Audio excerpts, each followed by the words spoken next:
इस वीडियो में हम लोग जो दृष्टि आईएएस की बुक में जो कंप्यूटर का सेगमेंट दिया हुआ है उस पूरे कंप्यूटर के सेगमेंट को हम लोग इस वीडियो में कवर करने वाले हैं।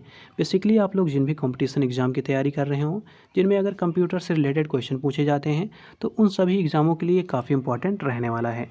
तो आइए स्टार्ट करते हैं। तो देखिए, सबसे पहले हम लोग कंप्यूटर की परिभाषा जान लेते हैं। तो देखिए, कंप्यूटर क्या होता है? ये एक इलेक्ट्रॉनिक उपकरण होता है जो काम क्या करता है, जो हमारे द्वारा जो हम लोग इनपुट में उसको सूचनाएं देते हैं, उन इनपुट सूचनाओं को वो क्या करता है, वो प्रोसेस करता है और प्रोसेस करके वो हमको आउटपुट के रूप में प्रदान करता है। तो कहने का मतलब है, अगर कंप्यूटर की परिभाषा ऐसे बेसिक से पूछी जाए तो हम लोग कंप्यूटर की परिभाषा इस प्रकार से बताएंगे कि कंप्यूटर एक इलेक्ट्रॉनिक उपकरण है जो हमारे द्वारा दी गई सूचनाओं को, जो हम लोग इनपुट के रूप में देते हैं, उसको प्रोसेसिंग करता है। प्रोसेसिंग करने के बाद उसको हमको आउटपुट के रूप में प्रदान करने वाला ये उपकरण होता है। तो ये थी बेसिकली कंप्यूटर की परिभाषा। अब हम लोग देख लेते हैं कंप्यूटर का कार्य क्या होता है, जिसको हम लोग फंक्शन कहते हैं। तो देखिए, कंप्यूटर के क्या क्या कार्य होते हैं। तो कंप्यूटर पहला कार्य करता है कि डेटा को ये इनपुट के रूप में प्राप्त करता है। मतलब जो भी हम इंफॉर्मेशन देते हैं वो इनपुट के रूप में प्राप्त करने का कार्य करता है। इसके अतिरिक्त वो जो डेटा हम लोग देते हैं उसको प्रोसेसिंग करता है। उसके अतिरिक्त वो डेटा को जो हम लोगों ने दिया है उसको संचय करने का भी काम करता है। कहने का मतलब है, उन डेटा को वो स्टोर करके रखता है। इसके अतिरिक्त वो डेटा को निर्गमन भी करता है। निर्गमन का क्या मतलब होता है कि डेटा को वो आउटपुट के रूप में प्रदान करता है। तो ये सब बेसिकली क्या है, ये सब कंप्यूटर के कार्य हैं। अब आइए हम लोग देख लेते हैं कंप्यूटर सिस्टम क्या होता है। तो देखिए, कंप्यूटर सिस्टम कहने का मतलब होता है कि कंप्यूटर को चलाने के लिए जो भी उपकरण हमको आवश्यक होते हैं। कहने का मतलब है, जैसे हमें कंप्यूटर को अगर चलाना है तो उसके लिए हमको सीपीयू की ज़रूरत पड़ेगी, कीबोर्ड की ज़रूरत पड़ेगी, माउस की ज़रूरत पड़ेगी। तो मतलब कहने का तात्पर्य है कि कंप्यूटर में जो जो उपकरण जुड़े हुए होते हैं, जो कंप्यूटर को चलाने के लिए उत्तरदायी होते हैं, उन सारे उपकरणों के समूह को हम लोग कंप्यूटर सिस्टम कहते हैं। तो बेसिकली ये था कंप्यूटर सिस्टम के बारे में। अब हम लोग देख लेते हैं जो कंप्यूटर सिस्टम के मुख्य अवयव हैं वो कौन कौन से हैं। तो इसमें पहला हम लोग देखेंगे इनपुट यूनिट। तो ध्यान दीजिएगा, इनपुट यूनिट का क्या है मतलब है। तो इनपुट यूनिट का तात्पर्य है कि कंप्यूटर को हमें अगर इन्फॉर्मेशन देना है तो हम कुछ उपकरणों का यूज करेंगे जिनके द्वारा हम कंप्यूटर को इनपुट प्रदान करेंगे। तो उन उपकरणों को ही क्या कहते हैं हम लोग, उन उपकरणों को हम लोग इनपुट यूनिट कहते हैं। अब आइए हम लोग देखते हैं प्रोसेसिंग यूनिट। तो देखिए, प्रोसेसिंग यूनिट कंप्यूटर का वो पार्ट होता है, जैसे हम लोगों ने इनपुट के रूप में सूचनाएं दी, तो वो कंप्यूटर के जिस पार्ट में ये सूचनाओं को क्या करता है, उन सूचनाओं को उपयोगी सूचनाओं में परिवर्तित करता है, उसी पार्ट को हम लोग प्रोसेसिंग यूनिट कहते हैं। तो ये बात आप लोग ध्यान दीजिएगा। मतलब कंप्यूटर का ऐसा पार्ट जहाँ पे सूचनाओं का प्रोसेसिंग होता है उसको हम लोग प्रोसेसिंग यूनिट कहते हैं। इसके अतिरिक्त हम लोग आउटपुट यूनिट देखते हैं। तो मतलब आउटपुट कहने का तात्पर्य है कि जो प्रोसेसिंग किया गया जो डेटा, उन प्रोसेसिंग किए गए डेटा को जहाँ से हम लोग प्राप्त करते हैं तो वो जगह क्या कहलाती है या वो पार्ट क्या कहलाता है, तो वो पार्ट हमारा कहलाता है आउटपुट यूनिट। अब इसके अतिरिक्त हम लोग देखेंगे स्टोरेज यूनिट क्या होती है। तो मतलब जहाँ पे जो हम लोगों ने डेटा दिया था, चाहे इनपुट हो आउटपुट हो, तो इन सारे डेटा को जहाँ पे स्टोर करके रखा जाता है उसको हम लोग स्टोरेज यूनिट कहते हैं। तो इतनी बेसिक सी ये जानकारियाँ थी। अब हम लोग आगे बढ़ते हैं, देखते हैं जो कंप्यूटर से संबंधित बहुत सारे शब्द हैं उनमें। देखिए, सबसे पहले हम लोग देखेंगे डाटा के बारे में। बेसिकली डाटा क्या होता है। तो देखिए, डाटा जो होता है वो अव्यवस्थित आंकड़ा होता है। कहने का मतलब होता है कि जो एक निश्चित सीक्वेंस में नहीं होता है, उन अव्यवस्थित डेटा को हम लोग क्या कहते हैं, उन अव्यवस्थित आंकड़े को ही हम लोग डेटा कहते हैं। ये बात आप लोग ध्यान दीजिएगा।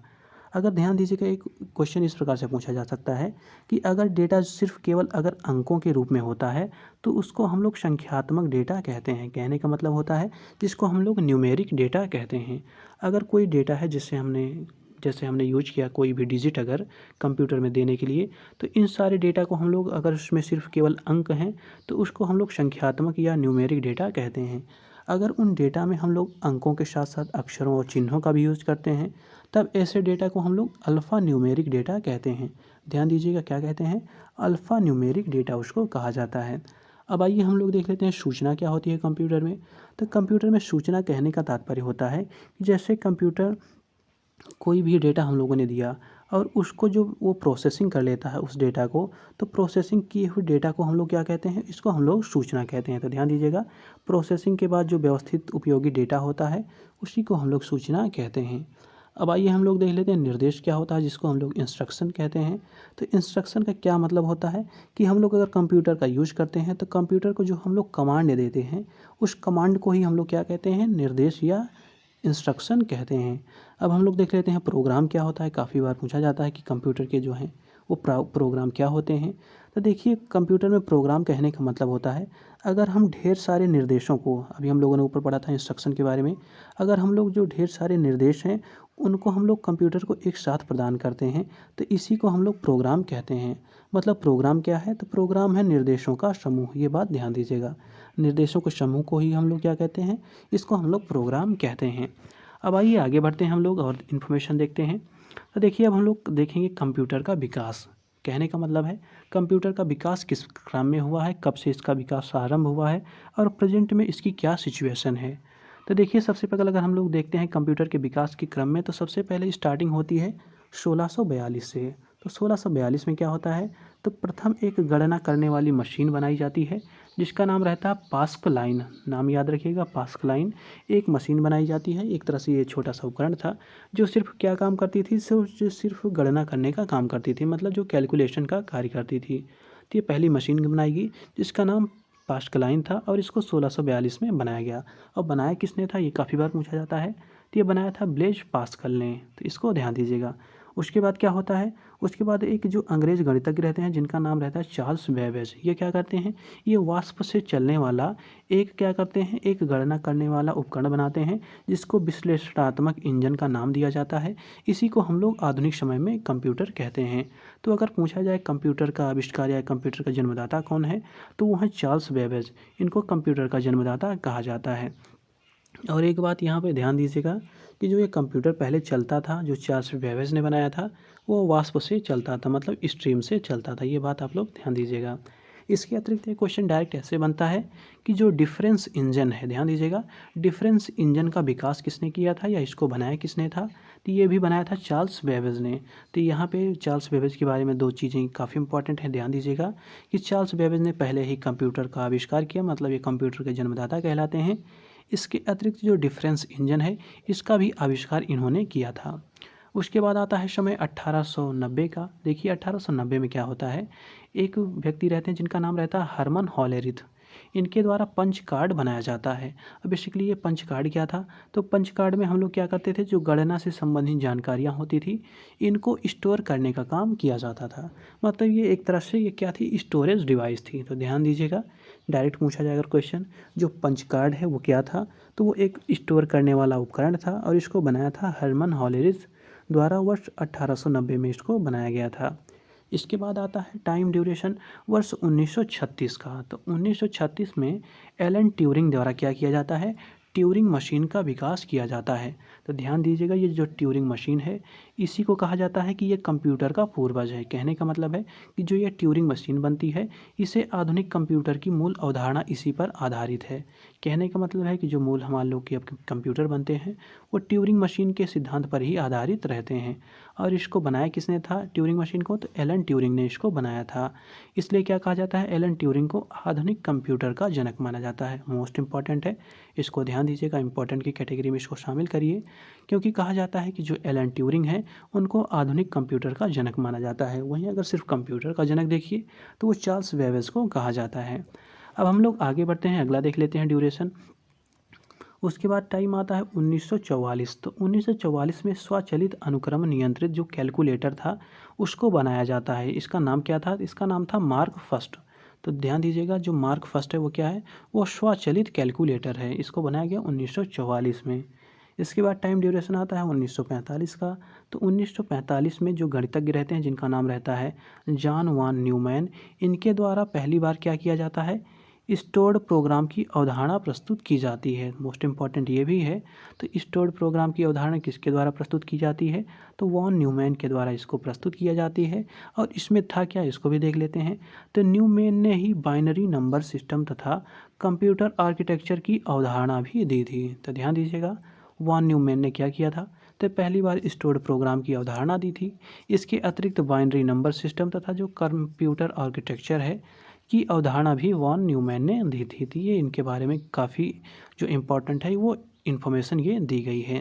अब आगे बढ़ते हैं 1946 का समय देखते हैं। तो 1946 में क्या होता है, तो इस समय electronic numeric integrated and calculator, जिसका नाम था इनैक। ध्यान दीजिएगा, इनैक का फुल फॉर्म क्या होता है, तो electronic numerical integrator and calculator, ये इनैक का फुल फॉर्म है। तो इसका निर्माण 1946 में हुआ था। यह पहला इलेक्ट्रॉनिक कंप्यूटर था। तो ध्यान दीजिएगा, पहला इलेक्ट्रॉनिक कंप्यूटर कौन सा था, तो वो था इनैक। इसको बनाया कब गया था, 1946 में बनाया गया था। और इसका फुल फॉर्म है electronic numerical integrator and calculator. तो ये क्या है, इसका ये फुल फॉर्म है इनैक का। इसको बनाया कब गया है, 1946 में। इसके अतिरिक्त देखिए, ये इसका यूज किस लिए किया जाता था, तो सामान्य उद्देश्यों के सिर्फ प्रयोग के लिए इसका यूज किया जाता था। मतलब अभी इसमें कोई स्पेसिफिक ऐसी बातें नहीं थी कि जो है काफ़ी हाई कैलकुलेशन कर सके, तो इसको बेसिकली सिर्फ सामान्य उपयोग के लिए इसका यूज किया जाता था। तो ये बात आप लोग ध्यान दीजिएगा। अब आइए हम लोग देखते हैं वर्ष 1947 के समय क्या होता है। तो वर्ष 1947 में होता है बेल लेबोरेटरी। इनका नाम याद रखिएगा, बेल लेबोरेटरी क्या करते हैं, इनके द्वारा ट्रांजिस्टर का आविष्कार किया जाता है। मोस्ट इंपॉर्टेंट है, ट्रांजिस्टर का आविष्कार कौन करता है, तो ये करते हैं बेल लेबोरेटरी। कब करते हैं, 1947 में। इससे क्या होता है, इससे जो कंप्यूटर में लगने वाले वैक्यूम ट्यूब थे, अब इनको हटा दिया जाता है और वैक्यूम ट्यूब की जगह अब लोग क्या यूज़ करते हैं, ट्रांजिस्टर का यूज स्टार्ट हो जाता है। तो ये बात ध्यान दीजिएगा, बेल लेबोरेटरी ने क्या किया है, ट्रांजिस्टर का आविष्कार किया है। उसके अतिरिक्त अब वर्ष 1951 का समय है। उस समय देखिए क्या होता है, तो वर्ष 1951 में यूनिवैक फर्स्ट, नाम याद रखिएगा, यूनिवैक फर्स्ट, इसका फुल फॉर्म देख लेते हैं। तो इसका फुल फॉर्म है यूनिवर्सल ऑटोमेटिक कंप्यूटर। तो यूनिवैक जो फर्स्ट रहता है, इसका निर्माण कार्य पूरा होता है। कब होता है, 1951 में। इसे डिज़ाइन किसने किया था, ये भी देख लेते हैं। तो इसे इकैट मौचले कंप्यूटर कॉरपोरेशन द्वारा डिज़ाइन किया गया था। इसको इकैट मौजले कंप्यूटर कॉरपोरेशन द्वारा इसको डिज़ाइन किया गया था। और ये पहला वाणिज्यिक कंप्यूटर था। मोस्ट इंपॉर्टेंट है, ध्यान दीजिएगा, पहला वाणिज्यिक कंप्यूटर कौन सा है, तो वो यह है यूनिवैक फर्स्ट। तो ध्यान दीजिएगा, जो यूनिवैक फर्स्ट है वो पहला वाणिज्यिक कंप्यूटर है। और ध्यान दीजिएगा, इसका यूज कहाँ पे पहले हुआ था, तो इसका यूज सबसे पहले यूएसए में हुआ था। उस समय जो प्रेसिडेंट के इलेक्शन होते थे, उनके परिणामों का जो पूर्वानुमान था और जनगणना में जो डेटा कलेक्ट करने थे, उन्हीं सब डेटा का यूज करने के लिए इस यूनिवैक फर्स्ट का यूज किया गया था। तो ये पहला वाणिज्यिक कंप्यूटर था। अब आइए हम लोग देखते हैं 1950 में एक काम और हुआ था, वो काफ़ी इंपॉर्टेंट है। तो देखिए, वर्ष 1950 के दशक में फॉरट्रैन भाषा का विकास हुआ था। फॉरट्रैन भाषा का विकास कब हुआ है, ये 1950 में हुआ है। अब आगे देखते हैं वर्ष 1958 में क्या होता है। तो वर्ष 1958 में जैक किल्वी, नाम याद रखिएगा, जैक किल्वी तथा जैक किल्वी और रॉबर्ट नायस जो रहते हैं, वो क्या करते हैं, वो इंटीग्रेटेड सर्किट या कंप्यूटर चिप का आविष्कार करते हैं। ये ध्यान दीजिएगा, जो आईसी चिप्स होते हैं, जिसको हम लोग कहते हैं कंप्यूटर चिप भी कहते हैं, इसका आविष्कार कौन करता है, तो जैक किल्वी तथा रॉबर्ट नायस, ये दो लोग मिलकर क्या करते हैं, इंटीग्रेटेड जो सर्किट है उसका निर्माण करते हैं। ये बात काफ़ी इंपॉर्टेंट है, इसको ध्यान दीजिएगा। और देखिए, जो आईसी सर्किट, जो इंटीग्रेटेड सर्किट हैं, वो सिलिकॉन के बने होते हैं। ये बात भी ध्यान दीजिएगा, काफ़ी बार पूछा जाता है कि जो इंटीग्रेटेड सर्किट होते हैं, जो आईसी चिप्स होते हैं, वो किसके बने होते हैं, वो सिलिकॉन के बने होते हैं। और ये क्या होते हैं, ट्रांजिस्टरों का समूह होते हैं। मतलब बहुत सारे ट्रांजिस्टरों को मिला के इंटीग्रेटेड सर्किट को बनाया जाता है। तो ध्यान दीजिएगा, इंटीग्रेटेड सर्किट क्या है, तो यह ट्रांजिस्टरों का समूह है। आइए आगे देखते हैं। तो देखिए, विलियम इंग्लिश के बारे में देख लेते हैं। इन्होंने ही सबसे पहले माउस का प्रोटोटाइप तैयार किया था। ये भी काफ़ी इंपॉर्टेंट है। तो माउस का प्रोटोटाइप सबसे पहले किसने तैयार किया है, तो इनका नाम है विलियम इंग्लिश। आइए आगे बढ़ते हैं, अगला देख लेते हैं। अब देखिए, वर्ष आता है 1964। तो इस समय क्या होता है, तो वर्ष 1964 में इस समय क्या होता है, सेमर क्रे के द्वारा, देखिए नाम क्या है, सेमर क्रे नाम है। वर्ष चल रहा है 1964। उनके द्वारा पहला सुपर कंप्यूटर CDC 6600 को निर्मित किया जाता है। तो पूछा जाए अगर कि सबसे पहले जो है सुपर कंप्यूटर, उसका नाम क्या है, तो उसका नाम है CDC 6600। और उसका निर्माण किया किसने है, तो सेमर क्रे ने 1964 में इसका निर्माण किया है। अब आइए देखते हैं, वर्ष 1968 का समय है। इस समय क्या होता है, तो इस समय माउस और ग्राफिकल यूजर इंटरफेस, जिसको हम लोग GUI कहते हैं, से युक्त आधुनिक कंप्यूटर का एक प्रोटोटाइप तैयार किया जाता है। किसके द्वारा तैयार किया जाता है? डगलस एंजल वर्ट के द्वारा। तो ध्यान दीजिएगा, पहली बार ऐसा होता है कि जो माउस और रहते हैं और GUI का यूज करके हम लोग एक आधुनिक कंप्यूटर को बनाते हैं, जिसको बनाते हैं डगलस एंजल वर्ट। इनके द्वारा ये बनाया जाता है और इन्हीं के नाम पर इसका जो है वो पेटेंट भी कराया जाता है। तो ये बात भी ध्यान दीजिएगा। इसके अतिरिक्त वर्ष 1979 का समय आता है, 69 का समय आता है, तो वर्ष 1969 में बेल लैब ने क्या किया? ध्यान दीजिएगा, बेल लैब के बारे में काफ़ी बार पूछा जाता है।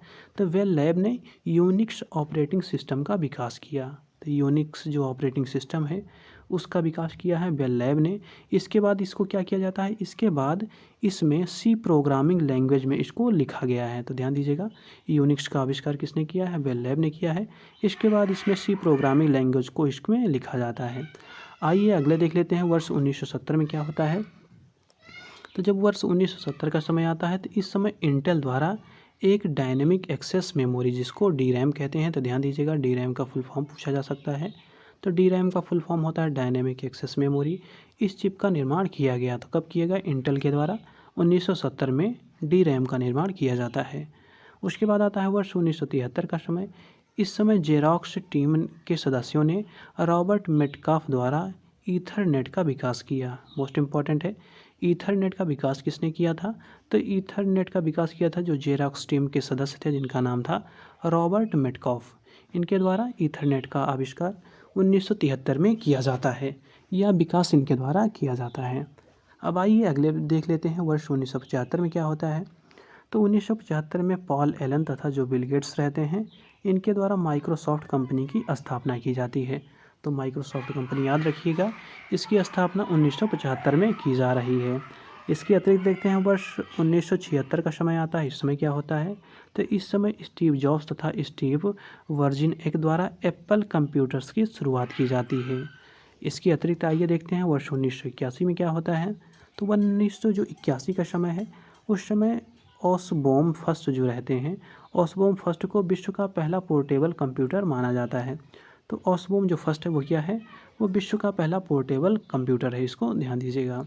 और जिसका उत्पादन देखिए कब होता है, तो जिसका उत्पादन कब होता है? तो वर्ष 1981 में होता है। इसके अतिरिक्त इसके बारे में कहा जाता है कि इसी वर्ष एप्सम HX जो 20 है को पहला लैपटॉप कंप्यूटर माना जाता है। तो ध्यान दीजिएगा, 1981 में ही जो एप्सम HX 20 है, इसको पहला लैपटॉप कंप्यूटर घोषित किया जाता है।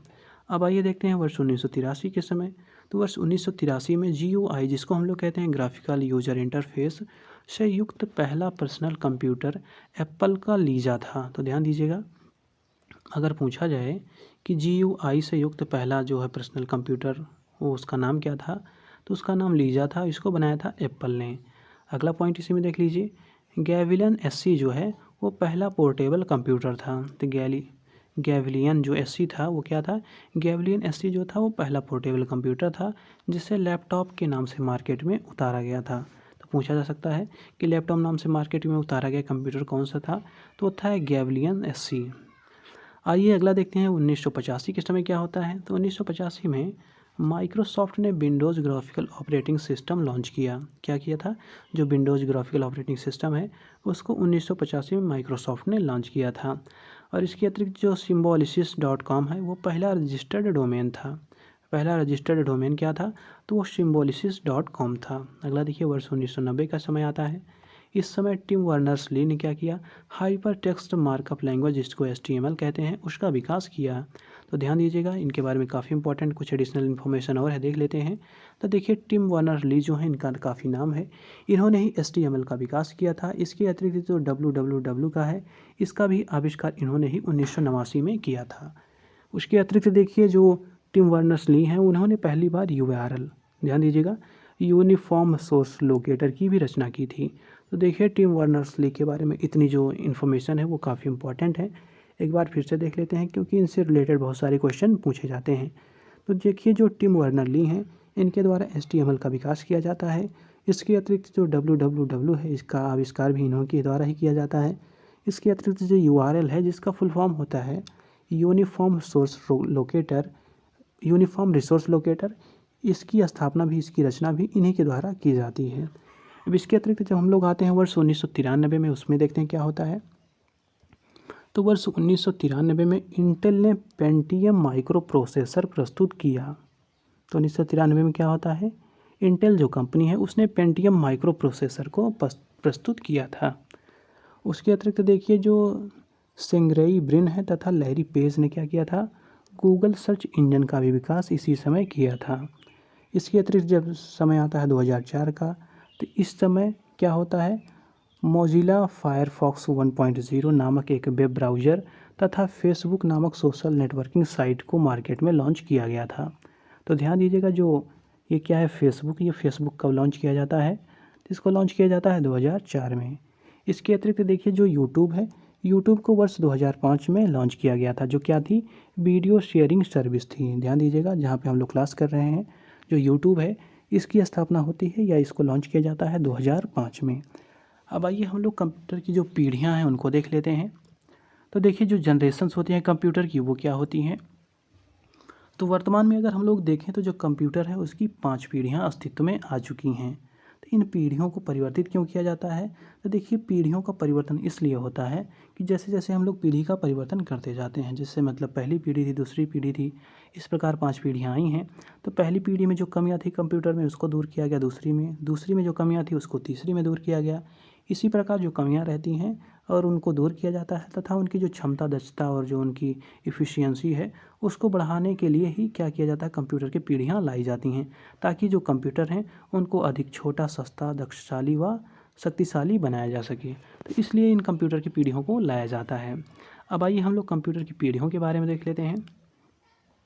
तो देखिए जो कंप्यूटर की 5 पीढ़ियाँ हैं उनमें हम लोग पहले पीढ़ी को पहले देखेंगे।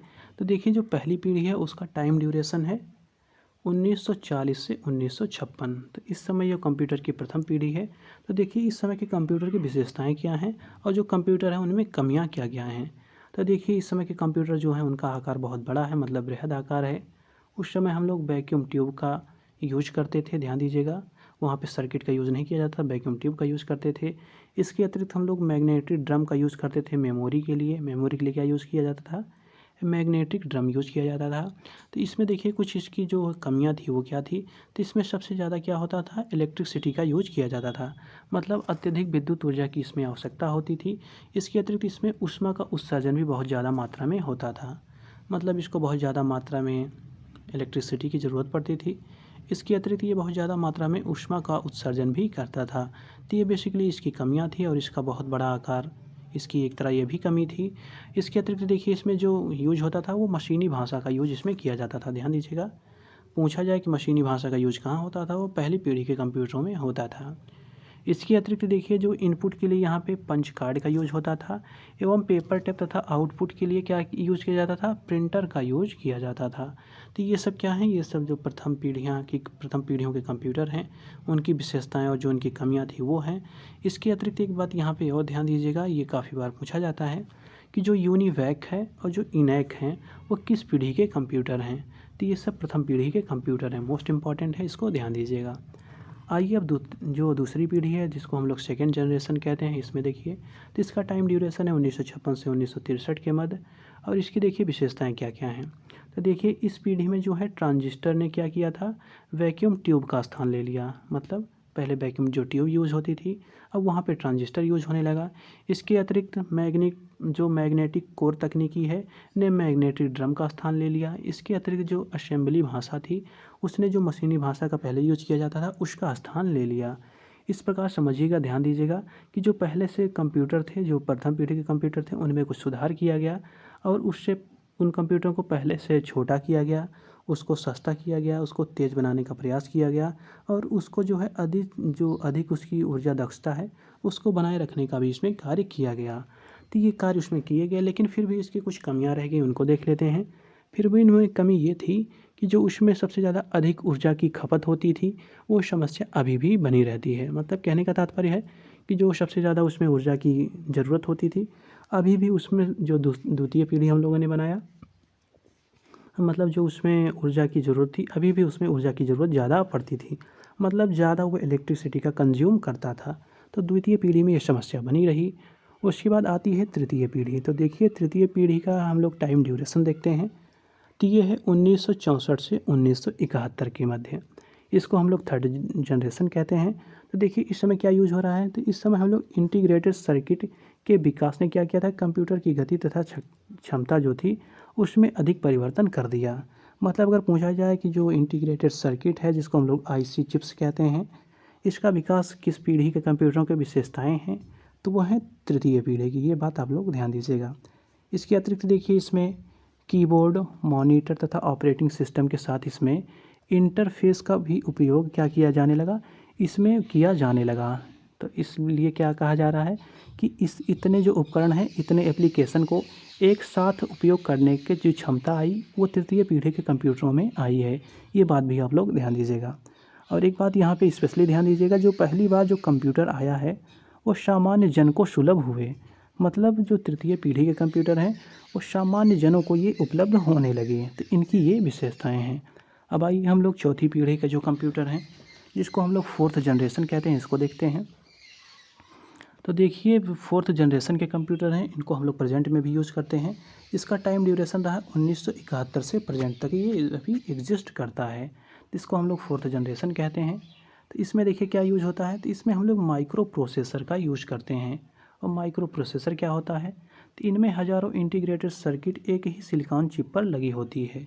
कहने का मतलब है जो बहुत सारी आईसीज होते हैं जिनको हम लोग इंटीग्रेटेड चिप कहते हैं, उनको मिलाकर माइक्रो प्रोसेसर को बनाया जाता है। तो इसका अगर यूज किया जाता है तो वो चौथी पीढ़ी में यूज किया जाना आरंभ होता है। ये बात ध्यान दीजिएगा। तो डायरेक्ट ऐसे क्वेश्चन पूछा जा सकता है कि जो माइक्रो प्रोसेसर है वो किस कंप्यूटर पीढ़ी की विशेषता है, तो वो है चौथी पीढ़ी की। इसके अतिरिक्त देखिए इसमें क्या होता है, इस कंप्यूटर में एक विशेषता थी कि इसको इंटरनेट से इसको जोड़ा जा सकता था। मतलब अगर इंटरनेट का प्रयोग करने वाला कंप्यूटर पूछा जाए किस पीढ़ी का है, तो वो चौथी पीढ़ी का है। और इसी पीढ़ी में GUI जिसको हम लोग ग्राफिकल यूजर इंटरफेस कहते हैं तथा माउस का व्यापक प्रयोग इसी पीढ़ी में आरंभ हुआ था। तो एक बात यहाँ पे ध्यान दीजिएगा, जो इंटरनेट की क्रांति है वो चौथे पीढ़ी के कंप्यूटरों की विशेषता है। अब आइए हम लोग जो पाँचवीं पीढ़ी है जिसको हम लोग प्रेजेंट में देख रहे हैं इसके बारे में देख लेते हैं। तो देखिए जो पाँचवीं पीढ़ी है वो कृत्रिम बुद्धिमत्ता जिसको हम लोग आर्टिफिशियल इंटेलिजेंस कहते हैं, इस पर ये आधारित है। तो इस समय जो कंप्यूटर बनाए जा रहे हैं इंटेलिजेंस, आर्टिफिशियल इंटेलिजेंस का मतलब क्या होता है इसको जान लीजिए पहले। तो देखिए आर्टिफिशियल इंटेलिजेंस का मतलब होता है कि हम लोग ऐसी टेक्नोलॉजी बना दें, जैसे कोई मशीन है, मशीन को हम लोग इस प्रकार से उसको सक्षम बना दें कि वो आदमियों की तरह कार्य करने लगे। मतलब उस तरह से सोच विचार करने लगे, जो आदमियों के सारे कार्य हैं वो करने लगे। मतलब मशीनों को हम लोग इस सक्षम बना दें कि वो आदमियों की तरह सोच विचार करने लगे। तो इसी टेक्नोलॉजी को हम लोग कृत्रिम बुद्धिमत्ता या आर्टिफिशियल इंटेलिजेंस कहते हैं। तो देखिए जो ये आर्टिफिशियल इंटेलिजेंस है वो पाँचवीं पीढ़ी के कंप्यूटरों की विशेषता है। कि इसके अतिरिक्त एक विशेषता इसकी ये है कि जो प्राकृतिक भाषाएं हैं उनका यूज़ भी इसे कंप्यूटर कर सकता है। तो ये इसकी विशेषताएं हैं। अब हम लोग देखने वाले हैं जो कंप्यूटर का वर्गीकरण है उसको किस आधार पे किया गया है। तो देखिए पहले तकनीकी के आधार पे हम लोग कंप्यूटरों का वर्गीकरण देखेंगे, जिसमें हम लोग पहले देखेंगे डिजिटल कंप्यूटर। तो ध्यान दीजिएगा, अब डिजिटल कंप्यूटर क्या है इसके बारे में हम लोग देख लेते हैं। तो देखिए डिजिटल कंप्यूटर कहने का मतलब होता है कि जो जानकारियां हैं जिनको ये जो जानकारी है वो डिजिटल रूप में हमको इन जानकारियों को ये प्रोवाइड कर सके। कहने का मतलब होता है जहाँ पे हम लोग 0 और 1 का यूज करते हैं। मतलब अगर कंप्यूटर में हमको डेटा को प्रोसेस करना है तो डिजिटल रूप में हम लोग कंप्यूटर में डेटा का यूज़ करेंगे। जैसे 0 और 1 के फॉर्म में हम लोग इनमें डेटा का यूज करते हैं, इसलिए हम लोग इसको क्या कहते हैं, डिजिटल कंप्यूटर कहते हैं। अब इसमें देखिए कौन कौन से उपकरण आते हैं। तो इस समय जैसे सामान्य उपयोग के हम लोग उपकरण का यूज़ करते हैं जिसमें हम लोग डेस्कटॉप, लैपटॉप, तो ये सब क्या हैं, ये सब डिजिटल कंप्यूटर हैं। तो ये बात आप लोग ध्यान दीजिएगा। जहाँ पे भी 0 1 जो डिजिटल रूप में यूज़ किया जाता है तो ये कंप्यूटर के डेटा प्रोसेसिंग किस रूप में होते हैं, तो 0 और 1 के रूप में होते हैं, इसलिए हम लोग इसको डिजिटल कंप्यूटर कहते हैं, जैसे डेस्कटॉप और लैपटॉप। आइए हम लोग देख लेते हैं एनालॉग कंप्यूटर क्या होता है। तो देखिए एनालॉग कंप्यूटर का मतलब होता है जहाँ पे सूचनाओं का जो प्रसंस्करण होता है उसके लिए जो कंप्यूटर क्या करता है, जो टेक्नोलॉजी का यूज़ करता है। मतलब ध्यान दीजिएगा यहाँ पे कि अगर सूचनाओं को प्रसंस्करण करने के लिए या प्रयोग करने के लिए होने वाले कंप्यूटर जो हैं वो एनालॉग कंप्यूटर कहलाते हैं। मतलब जो कॉन्टीन्यूअस रूप में जो सूचनाएं हैं हमारे पास आ रही, उन सारी सूचनाओं को प्रसंस्करण करने के लिए उपयोग होने वाले कंप्यूटर को हम लोग एनालॉग कंप्यूटर कहते हैं। और इस प्रकार के कंप्यूटर में देखिए इसकी विशेषता ये होती है कि इस प्रकार के कंप्यूटर का उपयोग हम लोग तापमान और दाब, भार, वोल्टेज इत्यादि से संबंधित हम लोग डेटा को इसमें प्रोसेसिंग कर सकते हैं। तो ध्यान दीजिएगा, अगर पूछा जाए कि जो ताप, दाब, भार, वोल्टेज आदि से संबंधित गणनाएं अगर किसी कंप्यूटर में हो रही हैं तो उस कंप्यूटर को हम लोग कौन सा कंप्यूटर कहेंगे? तो उसको हम लोग एनालॉग कंप्यूटर कहेंगे। उसको हम लोग क्या कहते हैं? Analogue computer. इस बात यहाँ पे और ध्यान दीजिएगा, जैसे वाहनों की गति को मापने का काम में आने वाला जो होता है स्पीडोमीटर, वो भी क्या है? वो भी एनालॉग टेक्नोलॉजी पे यूज होता है। इसी प्रकार एनालॉग घड़ियाँ भी होती हैं। तो ये बात आप लोग ध्यान दीजिएगा, जहाँ पे भी तापमान, दाब, भार, वोल्टेज, स्पीड ये सब मापा जाता है, वहाँ पे हम लोग जो एनालॉग टेक्नोलॉजी है उसका यूज करते हैं। और ये जो प्रोसेसिंग करने वाले उपकरण होते हैं उसको हम लोग एनालॉग कंप्यूटर कहते हैं। आइए आगे बढ़ते हैं, अगला देख लेते हैं इसमें क्या दिया हुआ है। तो देखिए उसके बाद हम लोग हाइब्रिड कंप्यूटर देखेंगे। तो देखिए हाइब्रिड क्या होता है? तो यह क्या होता है? डिजिटल तथा एनालॉग कंप्यूटर का संयोजन होता है। मतलब जो हम लोगों ने अभी पढ़ा डिजिटल और एनालॉग कंप्यूटर ऊपर, अगर हम लोग दोनों की फंक्शनिंग को हम लोग एक जगह पे जोड़ देंगे, मतलब ऐसा कंप्यूटर हम लोग बना दें कि जो डिजिटल की भी तरह काम करे, एनालॉग की भी तरह काम करे, मतलब उसमें दोनों के गुण हो। तो उन अगर दोनों के गुण कहीं पाए जाते हैं तो उसको हम लोग क्या कहते हैं? हाइब्रिड कंप्यूटर कहते हैं। तो इसमें देखिएगा, इसमें होता क्या है? इसमें स्पीड एनालॉग कंप्यूटर की तथा मेमोरी तथा शुद्धता डिजिटल कंप्यूटर की होती है। जैसे देखिए कहाँ कहाँ पे इसका यूज होता है, जैसे रडार प्रणाली में ये यूज होता है। स्मार्टफोन में, जो हमारा स्मार्टफोन है वो क्या है? वो है हाइब्रिड कंप्यूटर, क्योंकि इसमें हम लोग कैलकुलेशन भी कर सकते हैं, टेम्परेचर भी बता देता है, ये स्पीड भी बता सकता है, जैसे where is my train use करते होंगे कितनी स्पीड से चल रही है वो भी बता देता है। इसमें टेम्परेचर क्या है ये तो मौसम के बारे में बताता ही रहता है। तो जो हमारा स्मार्टफोन है, जो टैबलेट है, वो सब क्या है? वो सब हाइब्रिड कंप्यूटर के एग्जांपल हैं। कहने का मतलब है जिनमें डिजिटल और एनालॉग कंप्यूटर दोनों के गुण होंगे उनको हम लोग हाइब्रिड कंप्यूटर कहते हैं। अब हम लोग आकार व कार्य की क्षमता के आधार पर हम लोगों कंप्यूटरों का देख लेते हैं वर्गीकरण। तो हम लोग पहला इसमें देखेंगे सुपर कंप्यूटर। तो देखिए सुपर कंप्यूटर क्या होता है? तो सुपर कंप्यूटर कहने का मतलब होता है कि जो कंप्यूटर प्रदर्शन तथा डेटा प्रोसेसिंग के आधार पर सबसे शक्तिशाली होते हैं। कहने का मतलब होता है जिनका जो परफॉर्मेंस होता है तथा जो उनका जो डेटा प्रोसेसिंग करने का स्पीड होता है या तरीका होता है जो काफ़ी तेज़ होता है, तो ऐसे कंप्यूटर को हम लोग क्या कहते हैं? सुपर कंप्यूटर कहते हैं। तो ये कंप्यूटर बड़े बड़े संस्थानों में यूज किए जाते हैं, जिनमें हम लोग विशेषीकृत जानकारियों को अगर हम लोगों को जांच करनी है या हमको स्पेसिफिक जांच को या स्पेसिफिक जो डेटा हैं या बहुत वो हाईली मतलब नॉलेजेबल है डेटा हैं, अगर हमको ऐसे डेटा का यूज़ करना है तो हम लोग क्या करते हैं? हम लोग इन हाइब्रिड ये सुपर कंप्यूटर का यूज़ करते हैं। मतलब कहने का तात्पर्य है जहाँ पे उच्च स्तरीय जो शक्तिशाली डेटा होंगे जिनके बारे में हमको ज़्यादा जानकारी नहीं होती, तो उनके अगर हमको यूज करना है उन डेटा का, तो हम लोग सुपर कंप्यूटर का वहाँ पे यूज करते हैं। अब आइए इसके बारे में कुछ एडिशनल जानकारी उसको देखते हैं। तो देखिए 93 पेटाफ्लॉप की क्षमता के साथ चीन का शनवे ताई हुलाइट, नाम याद रखिएगा, जो चीन का जो सनवे ताई हुलाइट है वो वर्तमान का सबसे तेज़ कंप्यूटर है। तो इस बारे में ये बताया गया था, ये बहुत पुराना हो चुका है क्योंकि इसमें बहुत सारे कंप्यूटर अब आ गए हैं, जर्मनी, फ्रांस के, जापान के, यहाँ सब के बहुत सारे सुपर कंप्यूटर हैं। तो ये स्टार्टिंग में हुआ था। तो जो 93 पेटाफ्लॉप की क्षमता के साथ एक चीन का कंप्यूटर बनाया था जिसका नाम था सनवे ताई हुलाइट, तो ये इसका उस समय जो सुपर कंप्यूटर था ये था। अब आइए भारत में जो सुपर कंप्यूटर हैं उनकी स्थिति देख लेते हैं। तो देखिए भारतीय सांख्यिकी संस्थान कलकत्ता में स्थापित HEC2M भारत में पहला सुपर कंप्यूटर था। मोस्ट इम्पॉर्टेंट, तो भारत में पहला सुपर कंप्यूटर कौन है? तो कलकत्ता में स्थापित HEC2M था। इसको ध्यान दीजिएगा। और इसको क्या किया गया था? इसको बनाया गया था नहीं, इसको आयात किया गया था, मतलब इसको कहीं बाहर से मंगाया गया था। उसके अतिरिक्त देखिए वर्ष 1962 में भारत निर्मित पहला कंप्यूटर क्या था? तो इसका नाम था, क्या नाम था? टिफ्रैक, TIFRAC।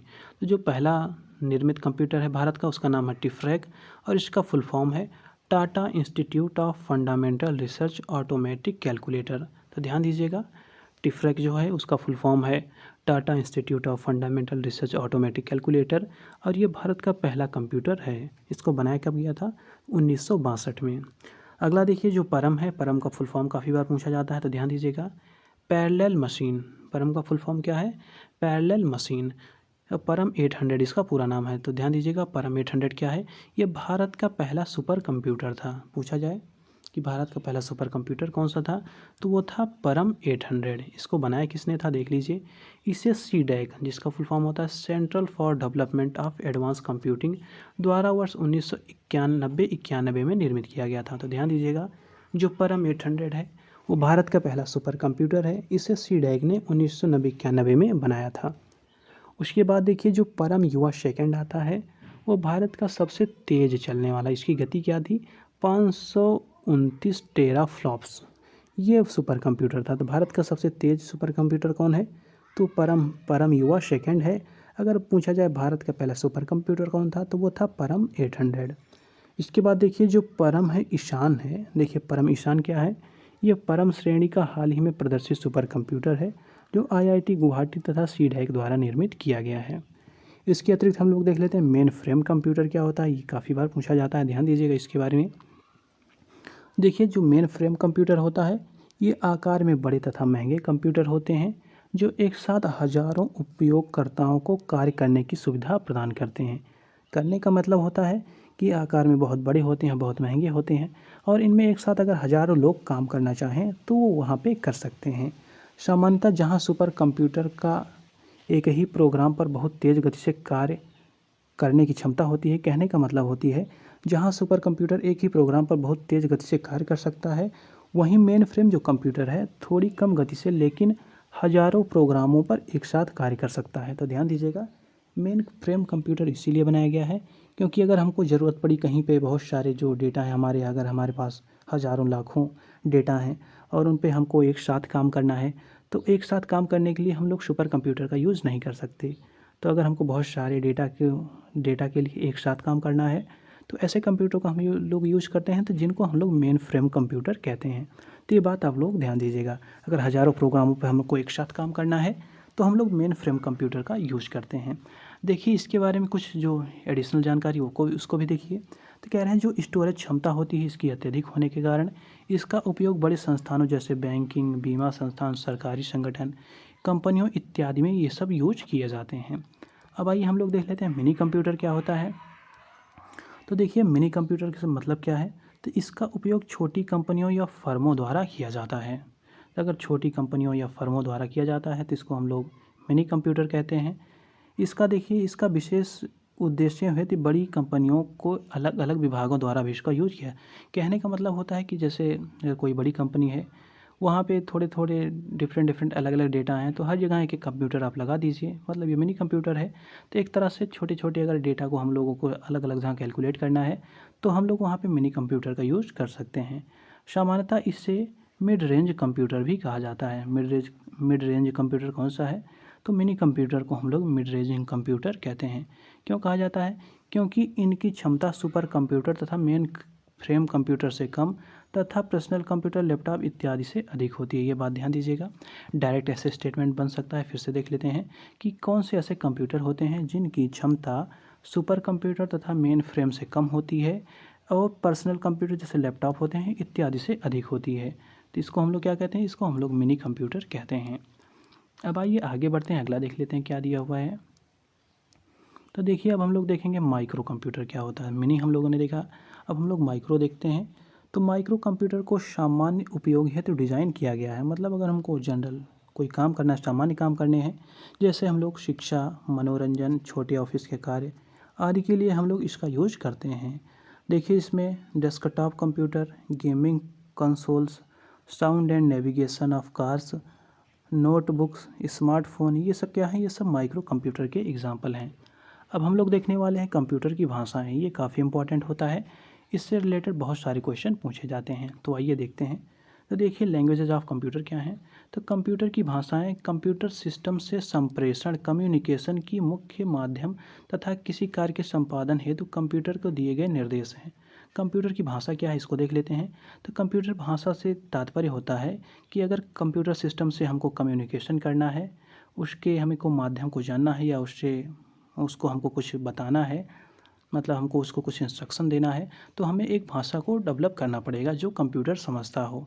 तो यही जो कंप्यूटर की को समझने वाले जो डेटा होते हैं, जो इनको समझने के लिए हम लोग आंकड़े इकट्ठा करते हैं या उन आंकड़ों को जो कंप्यूटर में सेट किया जाता है, इन्हीं डेटा को हम लोग कंप्यूटर की भाषा कहते हैं। बेसिकली ये क्या होते हैं, ये कंप्यूटर को दिए जाने वाले एक तरह से निर्देश हैं, जो क्या करते हैं, जो कंप्यूटर समझ सकते हैं, क्योंकि इनके अंदर इन डेटा को फीड किया गया होता है। तो इसी को हम लोग कंप्यूटर की भाषा कहते हैं। अब आइए हम लोग देख लेते हैं कि बहुत सारी भाषाएं कौन कौन सी हैं, वो कौन सी हैं। तो देखिए, कंप्यूटर की भाषाओं को मुख्यतः 2 भागों में विभाजित किया गया है। अब वो कौन कौन सा है डिवीज़न, उसको देखिए। तो पहला है निम्न स्तरीय भाषा, तो लो लेवल लैंग्वेज कौन कौन सी हैं। तो ये मशीन कोड हैं, ध्यान दीजिएगा, जिनमें कंप्यूटर सिस्टम को 0 और 1 के रूप में निर्देश दिए जाते हैं।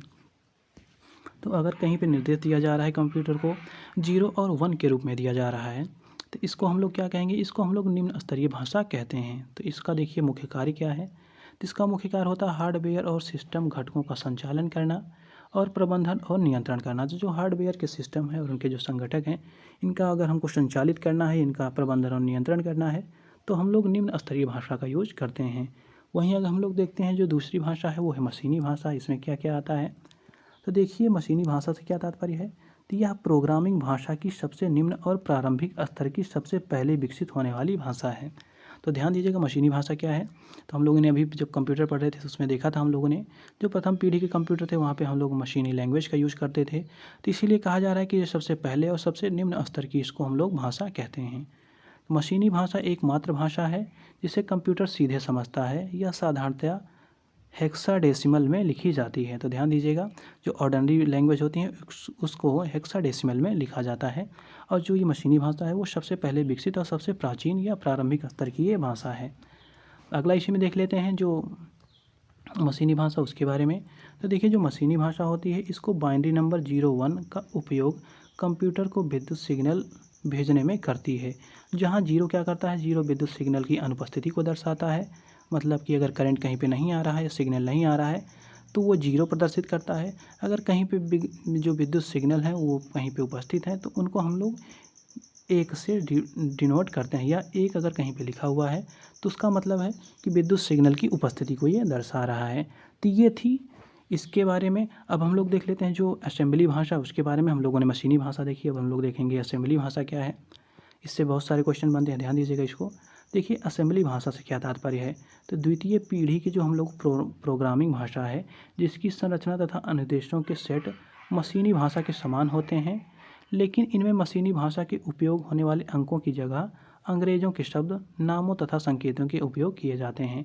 कहने का मतलब है, जैसे अभी हम लोगों ने ऊपर देखा था मशीनी भाषा, तो मशीनी भाषा में हम लोग तो 0 और 1 का यूज कर रहे थे इसको सिग्नल देने के लिए। लेकिन जो असेंबली भाषा होती है, इसके निर्देशों में हम लोग क्या यूज़ करते हैं, इसको अगर हमको निर्देश देना है तो इसमें हम लोग अंकों की जगह क्या करते हैं, अंग्रेजी के शब्द यूज करते हैं, नामों और संकेतों का यूज हम लोग इसमें करते हैं। तो ये द्वितीय पीढ़ी की क्या है, ये प्रोग्रामिंग भाषा है, जिसको हम लोग असेंबली भाषा कहते हैं। अब हम लोग देख लेते हैं उच्च स्तरीय भाषा है, जिसको हम लोग हाई लेवल लैंग्वेजेस कहते हैं। वो क्या है, तो उच्च स्तरीय भाषा से तात्पर्य होता है कि वैसी भाषाएँ जिनमें अंग्रेजी शब्द तथा गणितीय प्रतीकों का उपयोग होता है। मतलब जहाँ पे हम लोग इंग्लिश के जो अल्फ़ाबेट हैं उनका यूज़ करें और जो गणितीय प्रतीक हैं उनका अगर यूज करते हैं, तो ऐसी भाषाओं में हम लोग जो निर्देश देते हैं उसको हम लोग क्या कहते हैं, उसको हम लोग कहते हैं क्या, उच्च स्तरीय भाषा। इस बात को आप लोग ध्यान दीजिएगा। अब आइए हम लोग देख लें जो प्रमुख उच्च स्तरीय भाषा वर्ग हैं उनमें कौन कौन सी भाषा आती है। तो देखिए, पहला है बीजगणितीय फार्मूला प्रसंस्करण भाषाएं। कहने का मतलब होता है कि अलजेब्रिक जो फार्मूला प्रोसेसिंग लैंग्वेज हैं वो कौन कौन सी हैं, मतलब ऐसी भाषा जिसमें हम लोग बीजगणितीय फार्मूला का यूज करते हैं। तो आइए उनके बारे में देखते हैं। तो देखिए, ये भाषाएं गणितीय व सांख्यिकी समस्याओं को सुलझाने में कंप्यूटर के प्रयोग होने वाली विकसित की जाती हैं। कहने का मतलब है, अगर कहीं पे हमको गणितीय जो भाषा है या गणितीय कोई समस्या है या कोई पहेली है उसको हमको सुलझाना है, तो हम लोग कंप्यूटर में जो बीजगणितीय फार्मूला से प्रसंस्कृत भाषाएं होती हैं उसका हम लोग यूज करते हैं। अब इनमें देखिए कौन कौन सी भाषाएं आती हैं। तो देखिए, बेसिक्स जो है वो क्या है, वो बीजगणितीय फार्मूला प्रसंस्करण भाषा है, जिसका फुल फॉर्म होता है beginners all purpose symbolic instruction code. तो ये बेसिक का फुल फॉर्म है।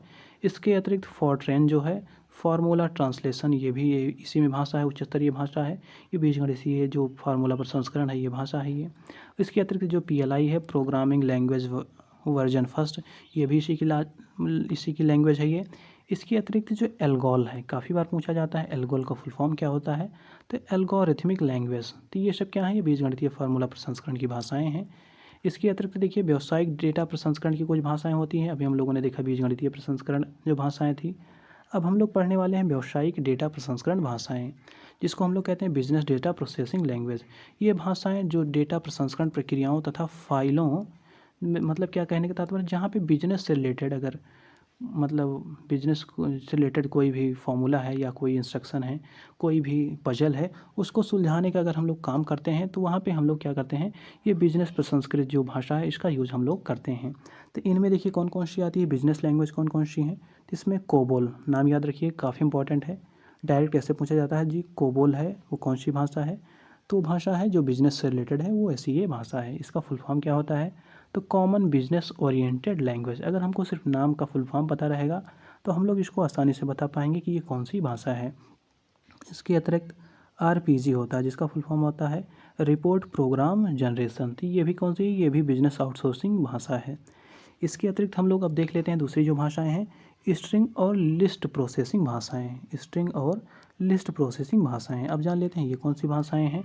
तो इन भाषाओं का उपयोग स्ट्रिंग ऑपरेशन में होता है। अगर हम लोग को स्ट्रिंग ऑपरेशन करना है तो उनमें हम लोग इस भाषाओं का यूज करते हैं, जिनमें पैटर्न सर्च तथा वर्णों, जिनको हम लोग कैरेक्टर्स कहते हैं, को शामिल किया जाता है और हटा देना इसमें शामिल है। मतलब यहाँ पे हम लोग क्या कहते हैं, इसमें हम लोग पैटर्न सर्च करते हैं, जो कैरेक्टर्स होते हैं वहाँ को हम लोग इनके शामिल कर सकते हैं, यहाँ से हम लोग हटा सकते हैं। तो इनमें देखिए स्ट्रिंग और लिस्ट प्रोसेसिंग भाषा में कौन कौन सी भाषाएँ आती हैं। तो इनमें पहली भाषा है लिस्प, इसका फुल फॉर्म होता है लिस्ट प्रोसेसिंग। उसके बाद इसमें दूसरी भाषा है प्रोलॉग। प्रोलॉग का मतलब होता है प्रोग्राम इन लॉजिक। तो ये सब कैसी भाषाएं, ये स्ट्रिंग और लिस्टिंग प्रोसेसिंग भाषाएं हैं। इनका यूज कहाँ पे होता है, तो इनका यूज होता है कि स्ट्रिंग ऑपरेशन अगर करना है तो वहाँ पे हम लोग इन भाषाओं का यूज करते हैं। इसके अतिरिक्त हम लोग आते हैं जो ऑब्जेक्ट आधारित प्रोग्रामिंग भाषाएँ हैं, वो कौन कौन सी हैं। तो देखिए ऑब्जेक्ट आधारित भाषाओं से क्या मतलब है, तो ऑब्जेक्ट आधारित भाषाएं ऐसी भाषाएं होती हैं जो एक्शन के बजाय ऑब्जेक्ट तथा तर्क के बजाय डेटा को ध्यान में रखकर प्रोग्राम की जाती हैं। कहने का मतलब है कि जो हम लोग लॉजिक, जैसे कोई अगर लॉजिक हम लोग किसी भाषा में मतलब कंप्यूटर में यूज़ करते हैं, तो लॉजिक के बजाय हमको सिर्फ डेटा को ध्यान में रख के हमको प्रोग्राम करना है उस भाषा को। तो ऐसी भाषा को हम लोग ऑब्जेक्ट आधारित प्रोग्रामिंग भाषाएँ कहते हैं। जैसे क्या है C++ और जावा। तो ध्यान दीजिएगा, मोस्ट इंपॉर्टेंट है, इसको कैटेगरी में ध्यान दीजिए। C++ जो जावा भाषाएं हैं वो क्या है, वो ऑब्जेक्ट आधारित प्रोग्रामिंग भाषाएं हैं। इसको आप लोग ध्यान दीजिएगा, ये मोस्ट इंपॉर्टेंट है। इसको एक बार फिर से देख लीजिए, जो C++ और जो जावा है वो क्या है, तो वो ऑब्जेक्ट आधारित प्रोग्रामिंग भाषाएँ हैं। इसके अतिरिक्त देखिए एक लास्ट जो है प्रोग्रामिंग भाषा वो क्या है, वो है दृश्य प्रोग्रामिंग भाषा, जिसका मतलब होता है विजुअल प्रोग्रामिंग लैंग्वेज। ये कैसी भाषाएं हैं, तो इनको विकसित करने के लिए हम लोग चित्रात्मक तत्व, जिसको हम लोग कहते हैं ग्राफिकल एलिमेंट तथा आकृतियों का उपयोग करते हैं, जैसे कोडू, MITF इन्वर्टर। तो ध्यान दीजिएगा, जहाँ पे भी अगर हम लोग चित्र का यूज करते हैं या चित्रात्मक हम लोग रिप्रेजेंटेशन करते हैं किसी भाषा को समझने के लिए या कंप्यूटर को प्रदान करने के लिए, तो ऐसी भाषाओं को हम लोग दृश्य प्रोग्रामिंग भाषा, जिसको हम लोग विजुअल प्रोग्रामिंग लैंग्वेज कहते हैं। तो ये हो गई भाषाओं के बारे में। अब हम लोग देखते हैं कंप्यूटर भाषा अनुवाद। ये क्या है, कंप्यूटर लैंग्वेज जो ट्रांसलेटर्स होते हैं वो क्या क्या होते हैं। तो देखिए पहला ट्रांसलेटर है, इसका नाम है असेंबलर। तो देखिए असेंबलर क्या काम करता है, तो असेंबली भाषा को मशीन कोड में परिवर्तित करता है। तो असेंबलर का क्या काम है, तो जो असेंबली भाषा है उसको मशीन कोड में परिवर्तित करने का काम ट्रांसलेटर असेंबलर करता है। इसके अतिरिक्त देखिए जो असेंबलर होता है, में इनपुट को सोर्स कोड कहते हैं तथा आउटपुट को ऑब्जेक्ट कोड कहते हैं। तो ये बात भी ध्यान दीजिएगा। असेंबलर क्या है, तो असेंबली भाषा को मशीन कोड में परिवर्तित करता है। इसके अतिरिक्त देखिए कंपाइलर, ये मोस्ट इंपॉर्टेंट है, ये बहुत बार पूछा जाता है। तो कंपाइलर क्या करता है, ये उच्च स्तरीय भाषा को निम्न स्तरीय भाषा में परिवर्तित करता है। इसको मोस्ट इंपॉर्टेंट की कैटेगरी में शामिल करिए। जो कंपाइलर है वो उच्च स्तरीय भाषा को निम्न स्तरीय भाषा में परिवर्तित करता है।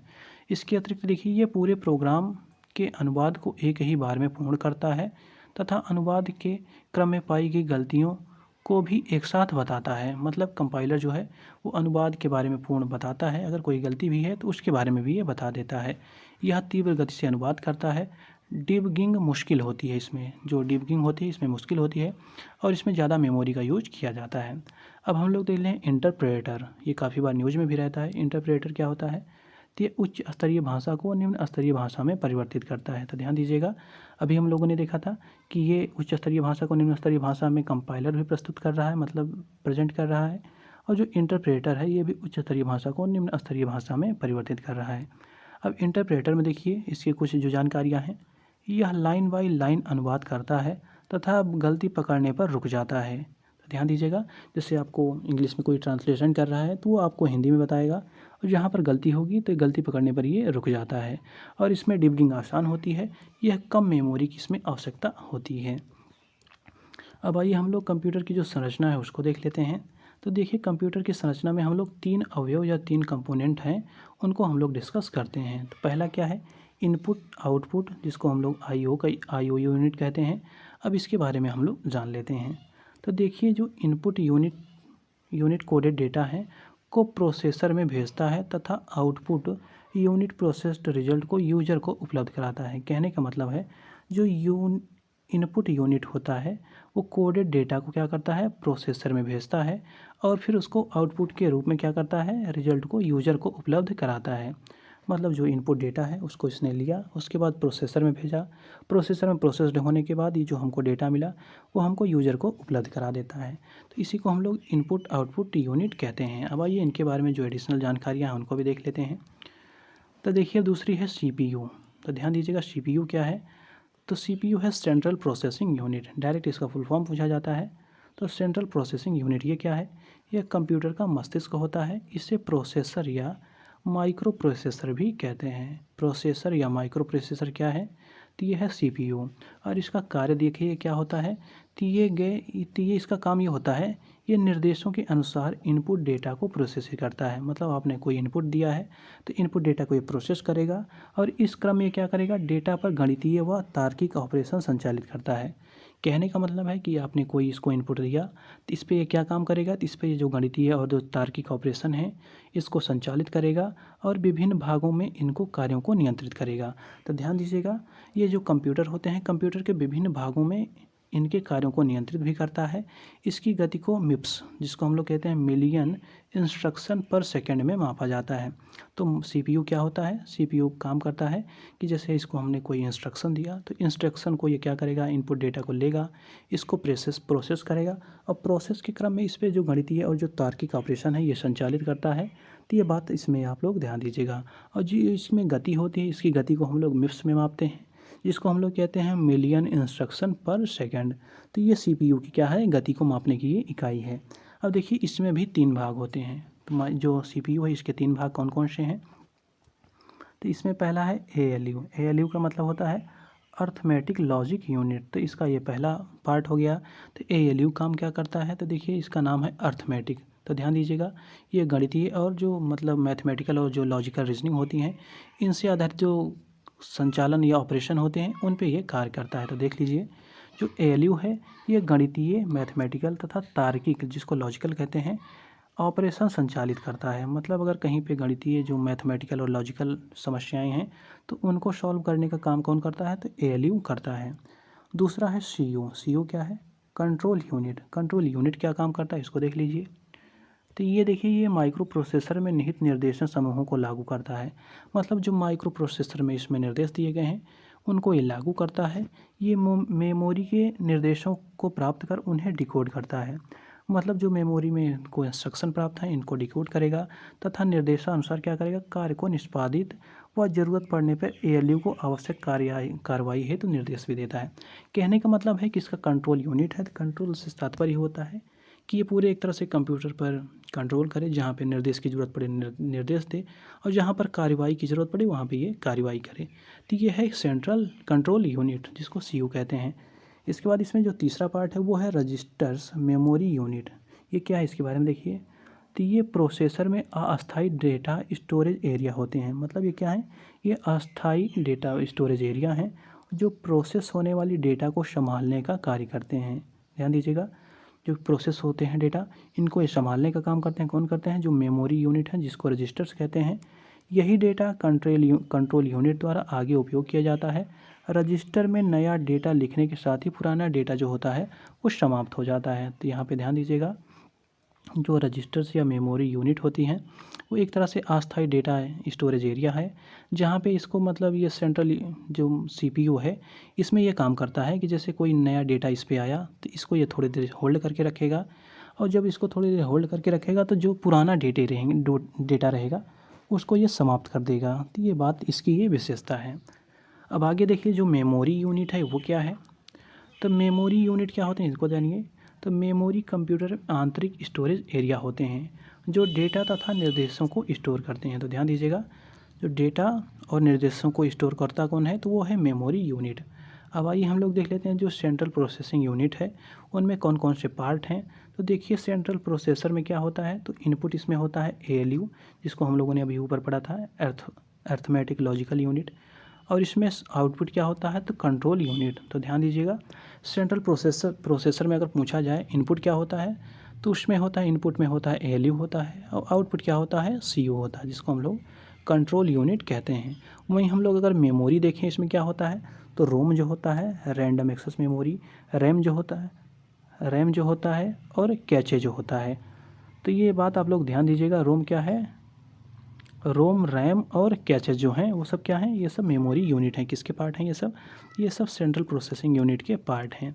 अब आइए हम लोग देख लेते हैं जो कंप्यूटर मेमोरी है उसके बारे में। तो देखिए, कंप्यूटर मेमोरी भी दो प्रकार की होती हैं। तो पहली है प्राथमिक मेमोरी, जिसको हम लोग प्राइमरी मेमोरी कहते हैं। तो देखिए ये क्या है, तो ये कंप्यूटर की मुख्य मेमोरी होती है। तो ध्यान दीजिएगा, पूछा जाए अगर कंप्यूटर की मुख्य मेमोरी कौन सी है, तो वह है प्राथमिक मेमोरी। इसमें देखिए, प्रोसेसिंग से पहले तक प्राइमरी मेमोरी में ही अस्थायी डेटा स्टोर रहते हैं। इसे कंप्यूटर की स्मृति कहते हैं। तो ध्यान दीजिएगा, डायरेक्ट क्वेश्चन बनता है कि कंप्यूटर की स्मृति किसे कहते हैं, तो वो कहते हैं प्राथमिक मेमोरी को। और इसमें जो डेटा होते हैं वो अस्थायी रूप में इसमें स्टोर होते हैं। आइए आगे बढ़ते हैं, अगला देखते हैं। अगला है, ये भी दो प्रकार की होती है। तो देखिए कौन कौन सी होती है, तो रैंडम एक्सेस मेमोरी, जिसको हम लोग रैम कहते हैं। उसके बाद इसमें दूसरा होता है रीड ओनली मेमोरी।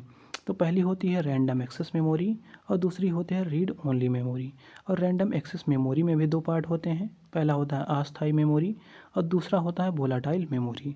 अगर पूछा जाए कि रैंडम एक्सेस मेमोरी जिसको रैम कहते हैं उसमें दो प्रकार कौन कौन से हैं, तो वो हैं अस्थायी मेमोरी और वोलाटाइल मेमोरी।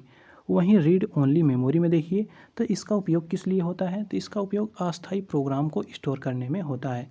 मतलब अगर कोई अस्थायी नहीं, अस्थायी ध्यान दीजिएगा, यहाँ पे अगर कोई अस्थायी प्रोग्राम है, अगर उसको स्टोर करना है तो वो रीड ओनली जो मेमोरी होती है जिसको रोम कहते हैं, वहाँ पे ये स्टोर होता है।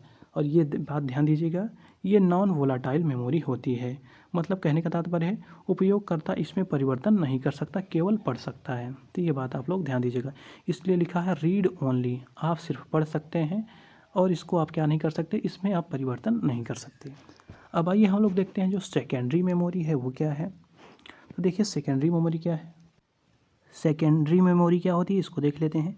देखिए, जो सेकेंडरी मेमोरी या द्वितीयक मेमोरी होती है इसको हम लोग सहायक मेमोरी कहते हैं और इसको अस्थायी मेमोरी भी कहा जाता है। तो ध्यान दीजिएगा, अस्थायी मेमोरी किसको कहते हैं, तो द्वितीयक जो मेमोरी होते हैं उसको हम लोग अस्थायी मेमोरी कहते हैं।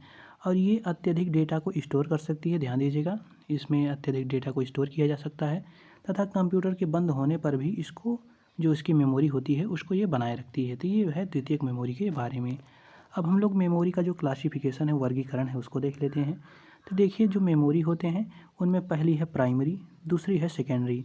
प्राइमरी में दो प्रकार से होते हैं, हम लोगों ने वो ऊपर देखा था, वोलाटाइल और नॉन वोलाटाइल, जिसमें हम लोग रोम को शामिल करते हैं। वोलाटाइल में देखिए रजिस्टर्स आते हैं, कैचेज आते हैं, जिसमें SRAM आते हैं, ड्रैम आते हैं, CD रैम आते हैं, ED रैम आते हैं, EDO आते हैं, फ्लैश रैम आते हैं। तो ये सब क्या है, वोलाटाइल हैं। अगला देखिए, जो नॉन वोलाटाइल है इसमें क्या आता है, PROM आता है, EPROM आता है, EEPR रोम आता है। तो ये सब आते हैं नॉन वोलाटाइल में। वहीं जो सेकेंडरी होती है उसमें मैग्नेटिक मेमोरी होती है और ऑप्टिकल मेमोरी होती है। तो देखिए, जो मैग्नेटिक मेमोरी होती है उसमें आता है टेप आता है, SD आता है, जिप आता है, डिस्क आता है, FDO आता है। इसके अतिरिक्त जो ऑप्टिकल मेमोरी होती है उसमें CD रोम, ध्यान दीजिएगा CD रोम किस में आता है, तो ये सेकेंडरी मेमोरी है। सेकेंडरी मेमोरी में भी ये ऑप्टिकल मेमोरी में आता है। उसके बाद DVD RW है, DVD-R है। तो बेसिकली ये सब जो हैं ये सब ऑप्टिकल मेमोरी हैं।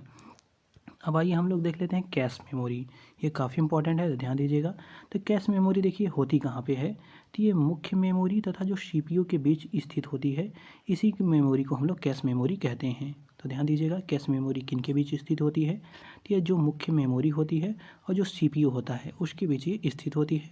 देखिए इसका काम क्या होता है, तो देखिए जो कैश मेमोरी होती है इसका मुख्य काम होता है कि जो मेमोरी में डाटा ट्रांसफ़र की दर होती है तथा जो सीपीयू की अत्यधिक स्पीड होती है, इसी के बीच में संतुलन स्थापित करने का काम कौन करता है, तो वो कैश मेमोरी स्थापित करने का काम करती है।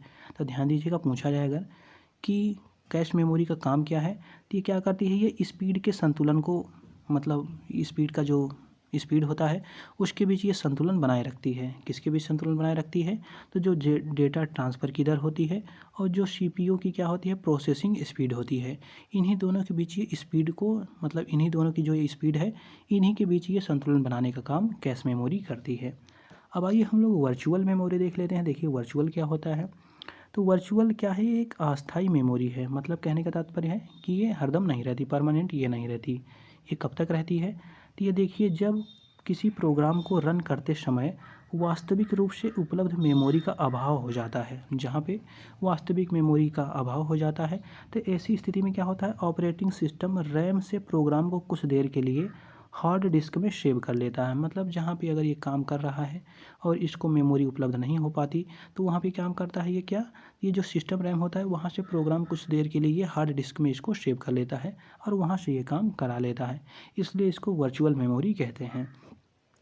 अब आइए हम लोग देख लेते हैं जो मेमोरी का मापन है, इससे बहुत सारे क्वेश्चन बनते हैं, ध्यान दीजिएगा। तो देखिए जो एक बिट होती है इसको बी से हम लोग रिप्रेजेंट करते हैं। एक बिट में क्या होता है, बाइनरी 0 और 1 होता है। इसमें बाइनरी वैल्यू इसकी 0 और 1 होती है। एक बाइट देखिए, एक बाइट में कितना होते हैं, 8 बिट्स होते हैं। इंपॉर्टेंट है, ये सारे इंपॉर्टेंट है, देखिएगा। तो एक बाइट में 8 बिट हो गया। एक किलो बाइट में 1024 बाइट्स हो गए। एक मेगाबाइट में क्या हो गया, 1024 किलोबाइट हो गए। एक गीगाबाइट में क्या हो गया, 1024 मेगाबाइट्स हो गए। इसके अतिरिक्त देखिए एक टेराबाइट, ये काफ़ी बार पूछा जाता है। एक टीबी में क्या होता है, 1024 गीगाबाइट्स होते हैं। इसके अतिरिक्त कुछ और भी हैं, इनको भी देख लेते हैं। तो देखिए इसके अतिरिक्त क्या है, एक पेटाबाइट, ये भी काफ़ी बार पूछा जाता है। तो एक पेटाबाइट में क्या होता है, 1024 टेराबाइट्स होते हैं। एक एक्साबाइट में क्या होता है, 1024 पेटाबाइट्स होते हैं। इसके अतिरिक्त एक गीगाबाइट, ध्यान दीजिएगा, इसमें क्या होता है, 1024 एक्साबाइट्स होते हैं। इसके अतिरिक्त देखिए एक योट्टाबाइट, ये काफ़ी बड़ी मेमोरी है। एक योट्टाबाइट में क्या होता है, 1024 जेटाबाइट होता है। तो इस प्रकार से जो ये हम लोगों ने देखा मेमोरी का रिप्रेजेंटेशन या इसका मापन किस प्रकार से होता है। अब हम लोग देखने वाले हैं जो डेटा को हम लोग निरूपण तथा नंबर जो सिस्टम है उनके बारे में। तो देखिए पहले हम लोग देख लेते हैं जो डाटा निरूपण होता है वो क्या होता है, जिसको हम लोग डेटा रिप्रेजेंटेशन कहते हैं। तो देखिए कंप्यूटर केवल बाइनरी नंबर 0 और 1 को ही समझता है। तो ध्यान दीजिएगा, कंप्यूटर क्या समझता है, 0 और 1 की ही भाषा समझता है। अतः सभी प्रकार के डेटा 0 व 1 के रूप में निरूपित डेटा को हम लोग डेटा निरूपण कहते हैं। कहने का मतलब है कि जो कंप्यूटर है वो 0 1 की ही भाषा समझता है और 0 1 के फॉर्म में हम जितने भी नंबर को डिनोट कर सकते हैं या 0 1 के फॉर्म में हम लोग जितने प्रकार से नंबरों को लिख सकते हैं उसी को हम लोग डेटा निरूपण कहते हैं। इसके अतिरिक्त हम लोग देखने वाले हैं अब नंबर सिस्टम क्या होता है। तो देखिए नंबर सिस्टम कहने का मतलब होता है कि अंकों का समूह जिसका उपयोग संख्याओं को व्यक्त करने के लिए किया जाता है उसको हम लोग नंबर सिस्टम कहते हैं। अब आइए देखिए हम लोग देख लेते हैं सिस्टम बाइनरी क्या होता है। तो बाइनरी में देखिए बेस जो होता है वो 2 होता है और इसमें डिजिट कौन कौन से होते हैं, बाइनरी में 0 और 1 होता है। वहीं ऑक्टेल में देखिए, ऑक्टेल का मतलब होता है 8 और इसमें 8 डिजिट होते हैं। वो कौन से, तो 0 से 7 तक इसमें ये 8 डिजिट हो गए। उसके बाद देखिए जो डेसिमल होता है, डेसिमल का मतलब होता है 10, तो 10 में देखिए 0 से 9 तक हो गए। उसके अतिरिक्त देखिए हेक्साडेसिमल, तो हेक्साडेसिमल मतलब होता है 16, तो इसमें 0 से लेके 9 तक रहते हैं। उसके बाद ए से लेके एफ तक रहते हैं। ये काफ़ी इंपॉर्टेंट है, इसको ध्यान दीजिएगा। तो हेक्साडेसिमल में कौन कौन से 16 डिजिट आते हैं, तो इसमें 0 से 9 तक तो आता है। उसके बाद ए से लेके एफ तक, मतलब ध्यान दीजिएगा 0 से 9 ए से एफ तक, तो इसमें ये डेटा इसमें शामिल होते हैं। अब आइए हम लोग रूपांतरण टेबल देख लेते हैं कि कैसे कैसे रिप्रेजेंट होता है, कैसे इसमें चेंज होता है। तो देखिए बाइनरी बेस अगर 2 है तो इसमें 0 0 4 प्रकार से लिखा जाएगा। तो इसको डेसिमल में हम लोग 0 लिखेंगे, हेक्साडेसिमल में भी 0 और ऑक्टाडेसिमल में भी इसको 0, क्योंकि 0 का मतलब 0 ही होता है। उसके बाद 000 को देखिए कैसे लिखेंगे। तो डेसिमल बेस अगर 10 है तो उसमें हम लोग 1 लिखेंगे, बेस 16 है तो 1 होगा, 8 है तभी 1 होगा। और देखिए अगर 10 आ जाता है, यहाँ पे ध्यान दीजिएगा, अगर 0 0 10 आ जाता है तो इसको हम लोग बेस जो 10 है उसको 2 लिखेंगे। उसके बाद जो बेस 16 है उसमें भी 2 लिखेंगे। 8 जो है उसमें भी 2 लिखेंगे। अगर यहीं पे 11 आ जाता है तो ध्यान दीजिएगा 11 को क्या करेंगे, 3 3 3 हो जाएगा, मतलब सभी में 3 हो जाएगा। वहीं 1 0 0 मतलब 100 हो जाए तो 4 4 4 सारे में लिख देंगे। वहीं पर 0 1 0 1 हो तो 5 5 5 हो जाता है। 0 1 1 हो जाए, 0 हो जाए तो 6 6 6 हो जाता है। 1 1 1 हो जाए तो 7 7 7 हो जाता है, 1 का 7 हो जाता है। वहीं 1 ट्रिपल का क्या हो जाता है तो 8 8 8 8 8 10 हो जाता है। यहाँ पे 0 1 0 0 1 9 9 11 हो जाता है। 10 10 का क्या होता है 10 A 12 हो जाता है। 10 11 का क्या होता है 11 B 13 हो जाता है। इस प्रकार देखिए इसका रिप्रेजेंटेशन इसमें होता है। अब हम लोग देखेंगे कैरेक्टर इनकोडिंग तकनीकी, ये क्या होता है देख लीजिए। तो कंप्यूटर में किसी अक्षर, जिसको हम लोग कैरेक्टर्स कहते हैं, वर्ण, अंक या प्रतीक चिन्ह को 0 या अंक के अद्वितीय कोड के रूप में प्रदर्शित किया जाता है, जिसे कंप्यूटर कोड कहते हैं। कहने का मतलब है कि कंप्यूटर में 0 1 के रूप में हम लोग जिस प्रकार से इसको डिफरेंट तरीके से लिख सकते हैं, इन्हीं को हम लोग कैरेक्टर इनकोडिंग तकनीकी कहते हैं। अब आइए हम लोग देख लेते हैं BCD क्या होता है, जिसको हम लोग बाइनरी कोड डेसिमल कहते हैं। BCD का देखिए फुल फॉर्म होता है बाइनरी कोडेड डेसिमल। इसमें देखिए होता क्या है, इसमें 4 बिट्स मिलके क्या करते हैं, एक डेसिमल डिजिट को रिप्रेजेंट या निरूपित करते हैं। इसमें क्या होता है, इसमें डेसिमल डिजिट को बाइनरी डिजिट के रूप में निरूपित किया जाता है। मतलब अगर डेसिमल डिजिट को हमको बाइनरी डिजिट में परिवर्तित करना है तो BCD का हम लोग यूज़ करते हैं। इसके बाद है ASCII, इसका फुल फॉर्म होता है American standard code for information interchange. तो इसमें क्या होता है, इसमें हम लोग कंप्यूटर और इंटरनेट पर टेक्स्ट फाइलों के लिए इसको हम लोग यूज करते हैं। अगर टेक्स्ट फाइलों को हमको यूज करना है इंटरनेट पर, तब हम लोग इसमें यूज करते हैं।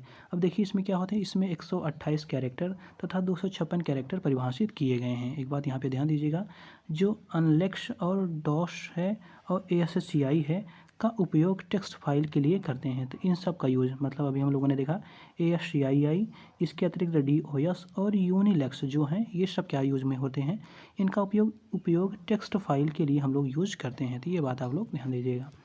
अब आइए हम लोग यूनिकोड देख लेते हैं। तो देखिए यूनिकोड का क्या मतलब होता है, इसका उपयोग हम लोग वहाँ पे करते हैं। तो देखिए किसी अक्षर को अगर हमको निरूपित करना है तो इसके लिए हम लोग एक अद्वितीय संख्या प्रदान करते हैं।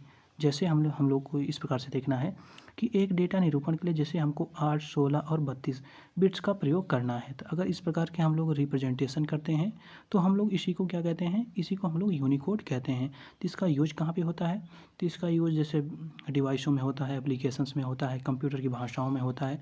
तो इन सब जगहों पर यूनिकोड का यूज होता है। अब आइए कंप्यूटर के मुख्य भाग जो होते हैं उनको देख लेते हैं। तो इसके 2 भाग हैं, पहले हम लोग हार्डवेयर देखेंगे, उसके बाद हम लोग सॉफ्टवेयर देखेंगे। तो देखिए हार्डवेयर में क्या क्या आता है, तो कंप्यूटर के लिए आवश्यक तथा उनकी कार्य क्षमता में वृद्धि करने के लिए जो सभी भौतिक हिस्से होते हैं, मतलब जो दिखाई पड़ते हैं, जिसको हम लोग टच कर सकते हैं, वो सब हार्डवेयर कहलाते हैं। अब आइए हम लोग देख लेते हैं इनपुट डिवाइस कौन कौन सी है, ये काफ़ी बार पूछा जाता है। तो ऐसे हार्डवेयर डिवाइस जो कंप्यूटर को डेटा भेजने का कार्य करते हैं, उनको हम लोग क्या कहते हैं, इनपुट डिवाइस कहते हैं। जैसे keyboard, mouse, scanner, microphone, touch screen, webcam, ध्यान दीजिएगा, जॉयस्टिक, ये काफ़ी बार पूछा जाता है कि ये है क्या, तो ये है इनपुट डिवाइस। इसके अतिरिक्त देखिए track ball, OCR, reader bar, code reader, MICR, light pen, graphic tablet, digital camera, smart card reader एवं बायोमेट्रिक सेंसर्स, ये सब क्या है, ये सब इनपुट डिवाइस हैं। कहने का मतलब है इनसे हम लोग क्या करते हैं, कंप्यूटर को अपने डेटा जो है वो प्रोवाइड कराते हैं। मतलब कंप्यूटर में अगर हमें कुछ सूचनाओं को भेजनी है तो हम लोग इसी का यूज करके सूचनाओं को भेजते हैं, जिसको हम लोग इनपुट डिवाइस कहते हैं। आउटपुट डिवाइस में देखिए क्या होता है, तो ऐसे में क्या होता है, जहाँ पे हम लोगों ने अभी इनपुट से सूचना दी थी, तो जहाँ पे हमको सूचना देने के बाद हमको मतलब जानकारियाँ जो हमको कहाँ से प्राप्त होती हैं, जिस जगह से हमको जानकारियाँ प्राप्त होती हैं, उसको हम लोग क्या कहते हैं, उसको हम लोग आउटपुट डिवाइस कहते हैं। जैसे monitor, speaker, printer, plotter, multimedia, projector, LGD, जान दीजिएगा, और क्या है GPS devices, sound cards, video card, Braille reader, ये सब क्या है, ये सब आउटपुट डिवाइसेस हैं। आइए अगला देख लेते हैं स्टोरेज डिवाइस क्या क्या है। तो देखिए स्टोरेज डिवाइस का काम होता है कि जो हमारे डेटा और जो सूचनाएं हैं उनको स्टोर करने का जो काम करती हैं, इसको हम लोग स्टोरेज डिवाइस कहते हैं। जैसे hard drive, CD drive, USB, DVD drive, blue ray drive, flash drive, memory card, cloud storage, pen drive, floppy disk drive, ये सब क्या है? स्टोरेज डिवाइस है। मतलब कहने का तात्पर्य है ये सब सूचनाओं को एकत्रित करके इकट्ठा करती हैं। अब देखिए कम्युनिकेशन डिवाइस क्या है? तो ऐसे उपकरण जो हमें संचार करने में सहायता करते हैं। मतलब हमें कम्युनिकेट करना है तो जिन हम डिवाइस का यूज़ करते हैं उसको हम लोग कम्युनिकेशन डिवाइस कहते हैं। तो देखिए जैसे NIC क्या है? Network interface card. इसमें क्या यूज़ हम लोग करते हैं? तो यह एक कम्युनिकेशन डिवाइस है। ध्यान दीजिए क्या है? NIC क्या है? एक कम्युनिकेशन डिवाइस है जो नेटवर्क से कंप्यूटर को जोड़ने के लिए कंप्यूटर में लगा होता है। ये बात आप लोग ध्यान दीजिएगा। NIC क्या है? ये क्या है? कम्युनिकेशन करने की एक डिवाइस है। आइए अगला देख लेते हैं। अगला देखिए विनिक। विनिक का क्या फुल फॉर्म होता है? विनिक का फुल फॉर्म होता है वायरलेस नेटवर्क इंटरफेस कंट्रोलर। ये क्या है? ये भी अगर हमको कभी कम्युनिकेशन करना है तो उसके लिए हम लोग इसको यूज करते हैं। तो ये क्या है? ये एक वायरलेस नेटवर्क से कंप्यूटर को जोड़ता है। मॉडेम देखिए ये काफ़ी बार पूछा जाता है कि मॉडेम क्या है?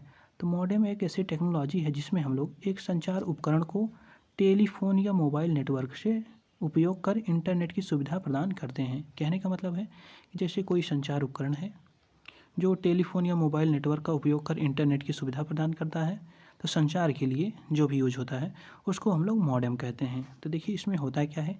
इस प्रक्रिया में यह एनालॉग सिग्नल को डिजिटल में तथा डिजिटल सिग्नल को एनालॉग में परिवर्तित करता है। तो इसका काम क्या होता है कि कैसे अगर कोई एनालॉग सिग्नल है तो उसको डिजिटल में बदलेगा, या डिजिटल है तो उसको एनालॉग में परिवर्तित करता है। अगला देखिए, अगला है हब। हब क्या है? यह एक नेटवर्क डिवाइस है जो लोकल एरिया नेटवर्क लैन को इंटरनेट से जोड़ता है। तो ध्यान दीजिएगा, लैन को इंटरनेट से जोड़ता कौन सा है? तो उसको हम लोग हब कहते हैं। ये बात आप लोग ध्यान दीजिएगा। इसके अतिरिक्त देखिए वायरलेस एक्सेस पॉइंट क्या होता है? वायरलेस एक्सेस पॉइंट ये भी लोकल एरिया नेटवर्क है। लोकल एरिया नेटवर्क को इंटरनेट से बिना तार जोड़ता है, मतलब वायरलेस। अगर ध्यान दीजिएगा तो हब जो है और वायरलेस जो एक्सेस पॉइंट हैं ये दोनों क्या हैं? ये लैन को इंटरनेट से जोड़ते जाते हैं। तो ये दोनों को आप लोग ध्यान दीजिएगा। इसके अतिरिक्त राउटर काफ़ी बार पूछा जाता है, मोबाइल फ़ोन में भी आप लोग यूज करते हैं। तो राउटर क्या है? तो यह एक डिवाइस है जो नेटवर्क पर डाटा पैकेटों को अग्रप्रेषित करता है। मतलब पहले से उसको जो डेटा पैकेट हैं उनको वो आगे करता है। तो राउटर इसका ये काम करता है। आइए आगे देख लेते हैं। अगला है इंफ्रारेड। देखिए इंफ्रारेड क्या होता है? बेतार संचार उपकरण को निम्न दूरी पर स्थित कंप्यूटरों को संचार हेतु सक्षम बनाता है। कहने का मतलब होता है ये एक तरह से सूक्ष्म तरंगें होती हैं जो क्या करती हैं, जो निम्न दूरी पर कंप्यूटर जो स्थित रहते हैं वहाँ पे उनको संचार के हेतु सक्षम बनाता है। इसमें जो संचार होता है वो सूक्ष्म तरंगों के माध्यम से होता है। अगला देखिए ब्लूटूथ। ब्लूटूथ में देखिए क्या होता है? लघु तरंग दैर्ध्य को रेडियो तरंगों का उपयोग कर यह पूर्व निर्धारित परास में स्थित कंप्यूटर पर संचार में सक्षम बनाता है। कहने का मतलब है कि लघु जो तरंगें होती हैं जिसको हम लोग शॉर्ट वेव्स कहते हैं, उनका यूज करके ये क्या करता है? ये कम्युनिकेशन करता है और इसकी एक निश्चित सीमा है। मतलब ये कुछ आसपास क्षेत्र तक ही ये क्या कर सकता है? संचार को कर सकता है। तो ये लोग आप भी ध्यान दीजिएगा। वाईफाई देख लीजिए, वाईफाई भी सेम ऐसे जो ब्लूटूथ है उसी पे काम करता है, लेकिन इसमें है क्या? तो ये बेतार संचार द्वारा कंप्यूटरों को जोड़ने में सक्षम बनाता है। वाईफाई क्या है? जैसे आप कंप्यूटर से मोबाइल को जोड़ सकते हैं, कंप्यूटर से कंप्यूटर को जोड़ सकते हैं। कहने का मतलब है ये भी क्या करता है? ये संचार का एक माध्यम है। अगला देखिए हम लोग प्रिंटर देख लेते हैं। इससे बहुत सारे क्वेश्चन बनते हैं। देखिए तो प्रिंटर हैं जो बेसिकली दो प्रकार से हम लोग उसमें दो प्रकार से बांट कर पढ़ते हैं। तो पहला है इम्पैक्ट प्रिंटर। ध्यान दीजिएगा, इम्पैक्ट प्रिंटर है। दूसरा है नॉन इम्पैक्ट प्रिंटर। तो देखिए जो इम्पैक्ट प्रिंटर होता है ये हैमर या पिन द्वारा स्याही युक्त रिबन को दबाकर कागज़ पर अक्षरों को प्रिंट करता है। मतलब इसमें क्या यूज होता है? इसमें स्याही युक्त जो रिबन रहता है उसको दबाया जाता है तो ये जो क्या करता है? ये कागज़ पर अक्षरों को प्रिंट करता है। तो इसको हम लोग इम्पैक्ट प्रिंटर कहते हैं। जैसे देखिए डॉट मैट्रिक्स प्रिंटर या डेजी व्हील प्रिंटर या लाइन प्रिंटर हो गया, या ड्रम प्रिंटर हो गया, या चेन प्रिंटर हो गया, या बैंड प्रिंटर हो गया। तो इतने प्रकार के ये प्रिंटर होते हैं। अब हम लोग देखते हैं नॉन इम्पैक्ट प्रिंटर क्या है। तो ये हैमर या पिन का उपयोग किए बिना, ध्यान दीजिएगा अभी हम लोग यहाँ पे हैमर या पिन का यूज़ कर रहे थे, तो ये यहाँ पे इसका यूज नहीं होता। इनका यूज किए बिना ये चित्रों को प्रिंट करता है। इनमें कौन कौन से हैं देख लेते हैं। इसमें आता है इंकजेट। ध्यान दीजिएगा इंकजेट किस में आता है ये पूछा जाता है। इंकजेट और जो लेजर प्रिंटर होते हैं वो नॉन इम्पैक्ट प्रिंटर में इसमें कैटेगरी में आते हैं। तो देखिए जो इंकजेट प्रिंटर इसमें क्या होता है? इसमें electric field charge ink particle को कैरेक्टर में अरेंज कर देता है। कहने का मतलब है कि इसमें जो इलेक्ट्रिक फील्ड्स होते हैं वो क्या काम करते हैं? वो चार्ज इंक को क्या करते हैं? पार्टिकल को एक कैरेक्टर में अरेंज कर देते हैं। मतलब जो चार्ज पार्टिकल रहते हैं उसको ये कैरेक्टर में बदल देता है। अगला है लेज़र प्रिंटर। लेज़र प्रिंटर में क्या होता है, इसमें लेज़र बीम क्या करती है, एक जो मिरर रहता है, मिरर पर ड्रम के माध्यम से प्रिंट करता है। तो ध्यान दीजिएगा क्या करता है ये लेज़र एक मिरर के माध्यम से क्या करता है, ये प्रिंट करने का काम करता है। इस प्रिंटिंग स्पीड जो होती है वो अत्यधिक होती है। तो लेज़र प्रिंट क्या करता है, एक मिरर से क्या होता है, जो प्रकाश जाती है, प्रकाश से क्या करता है, प्रकाश से ये ड्रम में प्रवेश करता है, तो ड्रम क्या करता है, इस पर ये प्रिंट कर देता है। तो ये थी लेज़र प्रिंटर के बारे में। अब हम लोग देखते हैं जो प्रोसेसिंग डिवाइसेस हैं वो कौन कौन सी हैं। तो देखिए, कंप्यूटर हार्डवेयर के वो भाग जो डेटा को प्रोसेस करते हैं, मतलब उपयोगी सूचना में जो परिवर्तित करते हैं, उनको हम लोग प्रोसेसिंग डिवाइस कहते हैं। इसमें हम लोग पहले पढ़ेंगे सीपीयू के बारे में। तो देखिए, सीपीयू का फुल फॉर्म होता है सेंट्रल प्रोसेसिंग यूनिट। ये काम क्या करता है, ये कंप्यूटर को हार्डवेयर तथा सॉफ्टवेयर से मिलाने वाले निर्देशों का संचालन करता है तथा कंप्यूटर का इसको मस्तिष्क कहते हैं। कहने का ये मतलब है कि सीपीयू एक तरह से मस्तिष्क का काम करता है। ये कंप्यूटर के जो सॉफ्टवेयर हैं, हार्डवेयर हैं, इनके ये निर्देशों को संचालित करने के बीच, मतलब ये सभी के बीच तालमेल बिठाने का काम करता है।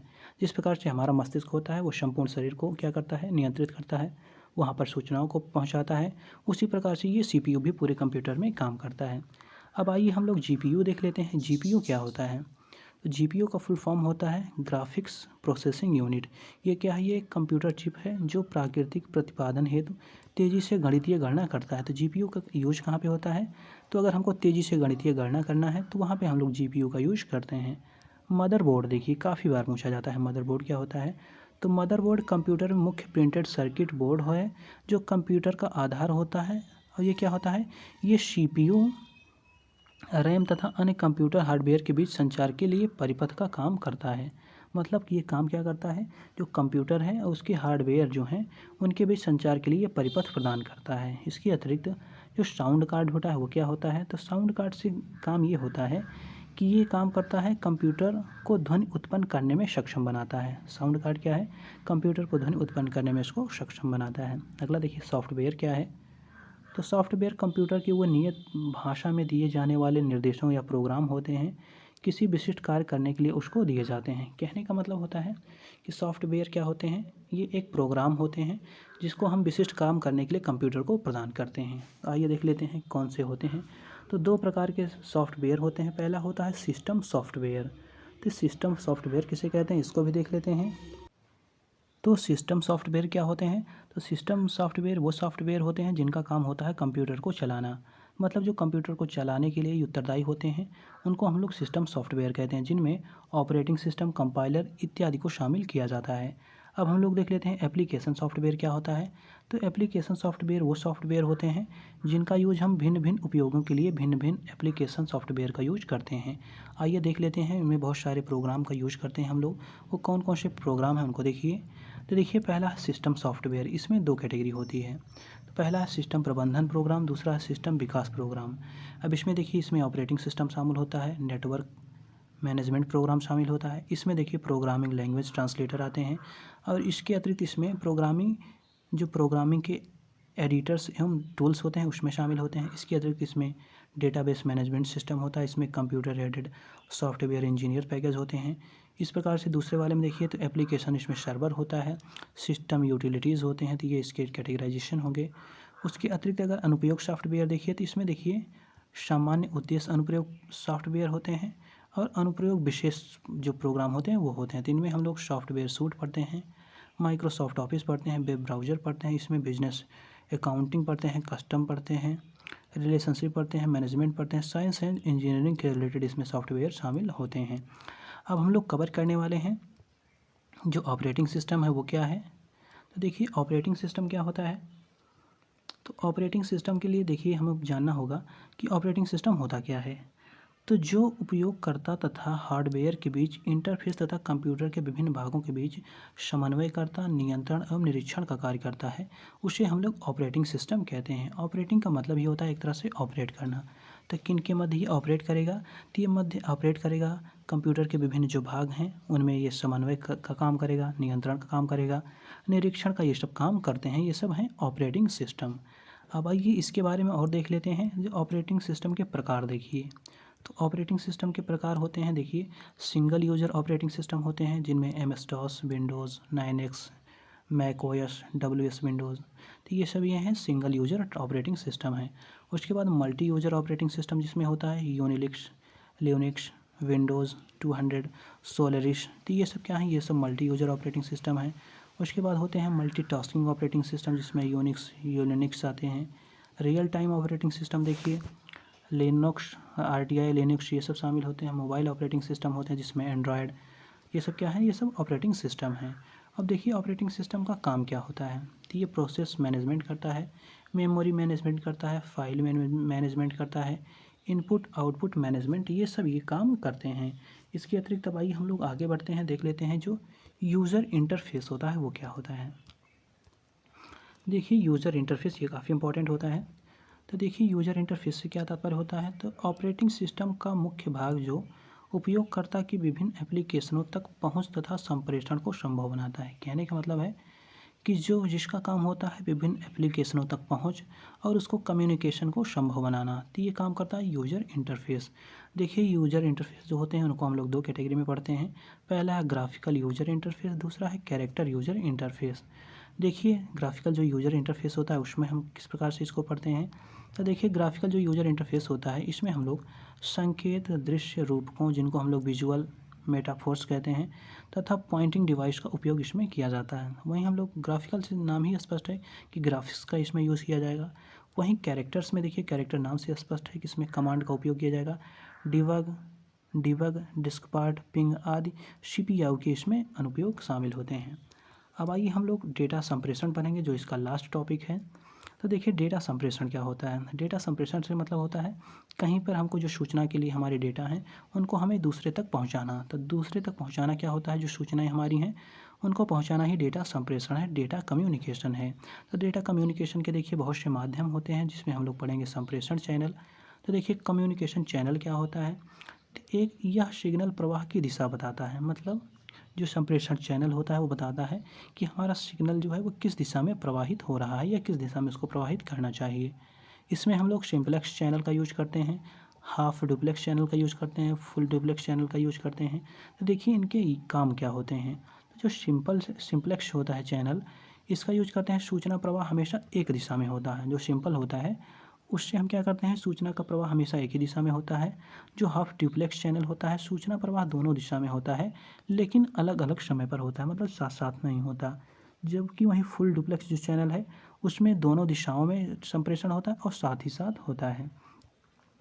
अगला देखिए संप्रेषण माध्यम क्या होता है। तो सूचना या डेटा को आदान प्रदान करने के लिए संप्रेषण अपना जो आदान प्रदान किए जाते हैं तो जिस साधन से किए जाते हैं उसको हम लोग संप्रेषण माध्यम कहते हैं। तो ये दो प्रकार के होते हैं। पहले होते हैं गाइडेड मतलब निर्देशित। तो इसका क्या मतलब होता है, कहने का मतलब जब संप्रेषण जो है केबल के द्वारा होता है तो उसे निर्देशित संप्रेषण कहते हैं। तो ध्यान दीजिएगा, जो निर्देशित संप्रेषण है उसे किसे कहते हैं, तो जब संप्रेषण केबल के माध्यम से होता है तो हम लोग उसको निर्देशित संप्रेषण कहते हैं। जैसे ईथरनेट केबल या ट्विस्टेड फेयर केबल, तो ये सब जो हैं वो सब क्या हैं, वो सब निर्देशित जो संचार है वो संप्रेषण उसके ये उदाहरण हैं। अगला देखिए अनिर्देशित, जिसको हम लोग अनगाइडेड कहते हैं। तो इसमें क्या होता है, तो इसमें हम लोग रेडियो वेव, माइक्रोवेव, इंफ्रारेड इन सब से माध्यम से हम लोग क्या करते हैं, जो है सूचना या संप्रेषण उसका काम, मतलब जो सूचनाएं हैं उसको भेजने में हम लोग इन सब माइक्रोवेव्स, रेडियो वेव्स का यूज करते हैं। अब आइए हम लोग देख लेते हैं बैंडविड्थ क्या होती है। तो जब डेटा ट्रांसफ़र दर बताता है, क्या बताता है, ये डेटा जो ट्रांसफ़र है उसकी ये दर बताता है। इसको HZ में, जिसको हम लोग हर्ट्ज बोलते हैं, उसमें इसको मापा जाता है। जो बैंडविड्थ क्या होता है, ये क्या बताता है, ये डेटा जो ट्रांसफ़र है उसकी दर बताता है और इसको हम लोग हर्ट्ज में व्यक्त करते हैं। अगला देखिए ब्रॉडबैंड क्या होता है, ये डेटा लाइन को प्रदर्शित करता है। इसमें हम लोग तेज़ तथा बृहद मात्रा में डेटा को ट्रांसफ़र करते हैं। अगला देखिए कंप्यूटर नेटवर्क क्या होते हैं। तो कंप्यूटर नेटवर्क से तात्पर्य है सूचनाओं को आदान प्रदान तथा संसाधनों में सम्मिलित उपयोग के लिए आपस में जुड़े कंप्यूटरों के समूह को। ध्यान दीजिएगा, जो कंप्यूटर के समूह होते हैं उसको हम लोग कंप्यूटर नेटवर्क कहते हैं। आइए कुछ एडिशनल जो और दिया है उसको देख लेते हैं। देखिए कंप्यूटर नेटवर्क के प्रकार, तो पहला प्रकार है इसमें लैन, जिसको हम लोग लोकल एरिया नेटवर्क कहते हैं। फुल फॉर्म सारे ध्यान दीजिएगा, लैन का फुल फॉर्म क्या है, लोकल एरिया नेटवर्क। इसमें क्या होता है, इसमें सीमित भौगोलिक क्षेत्र में कंप्यूटर तथा अन्य संबंधित उपकरणों को आपस में जोड़ने वाले नेटवर्क को लोकल एरिया नेटवर्क कहते हैं। कहने का मतलब है कि एक सीमित अगर भौगोलिक क्षेत्र में हम लोग कंप्यूटर और उससे जो संबंधित उपकरण हैं उनको अगर हम आपस में जोड़ते हैं तो इसको हम लोग लैन कहते हैं। जैसे घर, स्कूल, ऑफिस आदि तक सीमित नेटवर्क हमको फैलाना है तो इसको हम लोग लैन कहेंगे। वहीं हम लोग वैन क्या है तो वाइड एरिया नेटवर्क, मतलब जहाँ पे हमें दूर क्षेत्र तक या भौगोलिक जो बड़े क्षेत्र हैं उन तक अगर हमको नेटवर्क पहुँचाना है या हमें उस क्षेत्र में नेटवर्कों को आपस में जोड़ना है तो इसके लिए हम लोग यूज़ करते हैं वाइड एरिया नेटवर्क, जिसको हम लोग वैन कहते हैं। इससे हम लोग संपूर्ण देश या विश्व स्तर पर नेटवर्क स्थापित कर सकते हैं। इसके ज़रिए होता क्या है इसको भी देख लीजिए। तो इसके माध्यम से संचार माध्यम जैसे telephone line, cable, radio wave आदि का यूज इसमें किया जाता है। और यह 2 या 2 से अधिक लैन का संयोजन भी हो सकता है। ध्यान दीजिएगा, लैन को हम लोग 2 या 2 से अधिक संयोजन भी कर सकते हैं जिनमें हम लोग इंटरनेट का यूज़ करते हैं। तो इंटरनेट क्या है, यह 2 या 2 से अधिक लैन का ही संयोजन होता है। अगला देखिए, मैन क्या होता है। मेट्रोपॉलिटन एरिया नेटवर्क क्या होता है, जहां हमको किसी अगर मेट्रोपॉलिटन सिटी में अगर हमें आपस में इनको जोड़ना है तो वहां पे हम लोग जो वैन का यूज़ करते हैं उसको हम लोग मेट्रोपॉलिटन एरिया नेटवर्क कहते हैं। तो ये बात ध्यान दीजिएगा। वीपीएन क्या है, ध्यान दीजिएगा, वीपीएन काफ़ी बार पूछा जाता है। तो इसका फुल फॉर्म होता है वर्चुअल प्राइवेट नेटवर्क। इसमें क्या होता है, इस नेटवर्क से किसी सार्वजनिक या साझा नेटवर्क जैसे इंटरनेट पर किसी नेटवर्क सेवाओं को प्राप्त करने का प्रावधान करता है। कहने का मतलब है कि जैसे कोई सार्वजनिक या साझा नेटवर्क है तो उस पर हम जो सेवाओं को प्राप्त करते हैं या प्राप्त करने का जो प्रावधान होता है उसी को हम लोग कहते हैं वीपीएन, वर्चुअल प्राइवेट नेटवर्क। तो ध्यान दीजिएगा इसमें क्या क्या आता है, देख लीजिएगा। जो एरपेनेट है जिसका हम लोग फुल फॉर्म पढ़ते हैं advance research project agency network robot कहन। तो ये जो है ये वर्ष 1969 में विकसित पहला नेटवर्क था। तो पूछा जाए अगर विश्व में पहला विकसित नेटवर्क कौन था तो वो था एरपेनेट। इसको आप लोग ध्यान दीजिएगा। अब हम लोग देखते हैं नेटवर्क डिवाइसेस क्या हैं, मतलब जो सिग्नल को प्रवर्धित करने में डिवाइसों को यूज़ करते हैं हम लोग, उनको हम लोग नेटवर्क डिवाइस कहते हैं। मतलब जो सिग्नल को हम लोग प्राप्त करने के लिए यूज़ करते हैं डिवाइस, उनको हम लोग नेटवर्क डिवाइस कहते हैं। देखिए नेटवर्क डिवाइसों में क्या क्या आता है, हब आता है, गेटवे आता है, स्विच आता है, ब्रिज आता है, राउटर आता है, मॉडेम आता है, कार्ड आते हैं। तो ये सब क्या है, नेटवर्क डिवाइसेस हैं। अब देखिए नेटवर्क टोपोलॉजी क्या होता है, काफ़ी इंपॉर्टेंट है। यह भौतिक तथा तार्किक आधार पर नेटवर्क निर्माण के तरीके अर्थात ज्यामितीय निर्माण को दर्शाता है। मतलब कहने का तात्पर्य है कि अगर हम भौतिक या तार्किक आधार पर नेटवर्कों का निर्माण करते हैं तो इसी को हम लोग क्या कहते हैं, नेटवर्क टोपोलॉजी। टोपोलॉजी ही एक तरह से क्या है, एक तरह की साइंस है जिसमें हम लोग भौतिक या तार्किक आधार पर नेटवर्क निर्माण के तरीकों को इसमें ईजाद करते हैं। अगला देखिए नेटवर्क टोपोलॉजी जो होता है उसके प्रकार कौन कौन से हैं। तो इसमें आता है बस टोपोलॉजी। बस टोपोलॉजी में क्या होता है, तो इसमें केबल से सभी कंप्यूटर सीधे जुड़े होते हैं। इसमें एक केबल नेटवर्क के आधार का काम करता है तथा जुड़े हुए कंप्यूटर में एक से अधिक सर्वे का काम कर। कहने का मतलब है अगर किसी केबल से सीधे कंप्यूटर जुड़ा हुआ है और मतलब एक मुख्य केबल है और बाकी जो इसमें छोटे छोटे केबलें जुड़े हुए हैं तो इसको हम लोग बस टोपोलॉजी कहते हैं। अब आइए आगे देख लेते हैं स्टार टोपोलॉजी क्या होता है। तो देखिए स्टार टोपोलॉजी का मतलब होता है कि इसमें जो कंप्यूटर होगा वो सीधे केंद्रीय हब से जुड़ा होगा। कहने का मतलब है उसमें अभी हम लोगों ने पढ़ा था केबल से जुड़ा होगा, लेकिन इसमें जो सेंट्रल हब होता है उससे ये जुड़ा होता है। और वहाँ पे देखिए जो सेंट्रल हब होता है वो नेटवर्क को नियंत्रित करने तथा सर्वर कंप्यूटर पर साधारण जोड़ने वाला उपकरण हो सकता है। मतलब जो केंद्रीय हब है वो या तो नेटवर्क को नियंत्रित कर सकता है या एक तरह से ऑर्डिनरी उसको जोड़ने वाला ये उपकरण हो सकता है। आइए देख लेते हैं मेश टोपोलॉजी क्या है। तो मेश जो टोपोलॉजी होता है उसमें क्या होता है, तो इसमें प्रत्येक कंप्यूटर सीधे दूसरे कंप्यूटर से जुड़ा होता है। ये प्रत्यक्ष होने के कारण क्या होता है, नेटवर्क अत्यधिक लोड को सहन करने में सक्षम होता है। ये प्रत्यक्ष होता है और ये अत्यधिक लोड सहन करने में ये सक्षम भी होता है, इसलिए इसको हम लोग मेश टोपोलॉजी कहते हैं। और देखिए इसकी एक खासियत ये है कि ये कंप्यूटर का कनेक्शन बाधित होने पर अन्य से कोई प्रभाव नहीं पड़ता। मतलब कह रहा है इसमें अगर एक कंप्यूटर का कनेक्शन बाधित हो गया तो इससे अन्य पर कोई प्रभाव नहीं पड़ेगा, तो इसको हम लोग मेश टोपोलॉजी कहते हैं। आइए देखिए ट्री टोपोलॉजी। देखिए ट्री के शेप में ये बना हुआ भी है। यहाँ एक हब पर अनेक स्टार टोपोलॉजी का संयोजन होता है, अर्थात स्टार टोपोलॉजी का हब बस से जुड़ा होता है। देखिए मतलब एक केबल है, एक केबल से एक कंप्यूटर जुड़ा हुआ है और एक कंप्यूटर से बहुत सारे कंप्यूटर इस प्रकार से जुड़े हुए हैं।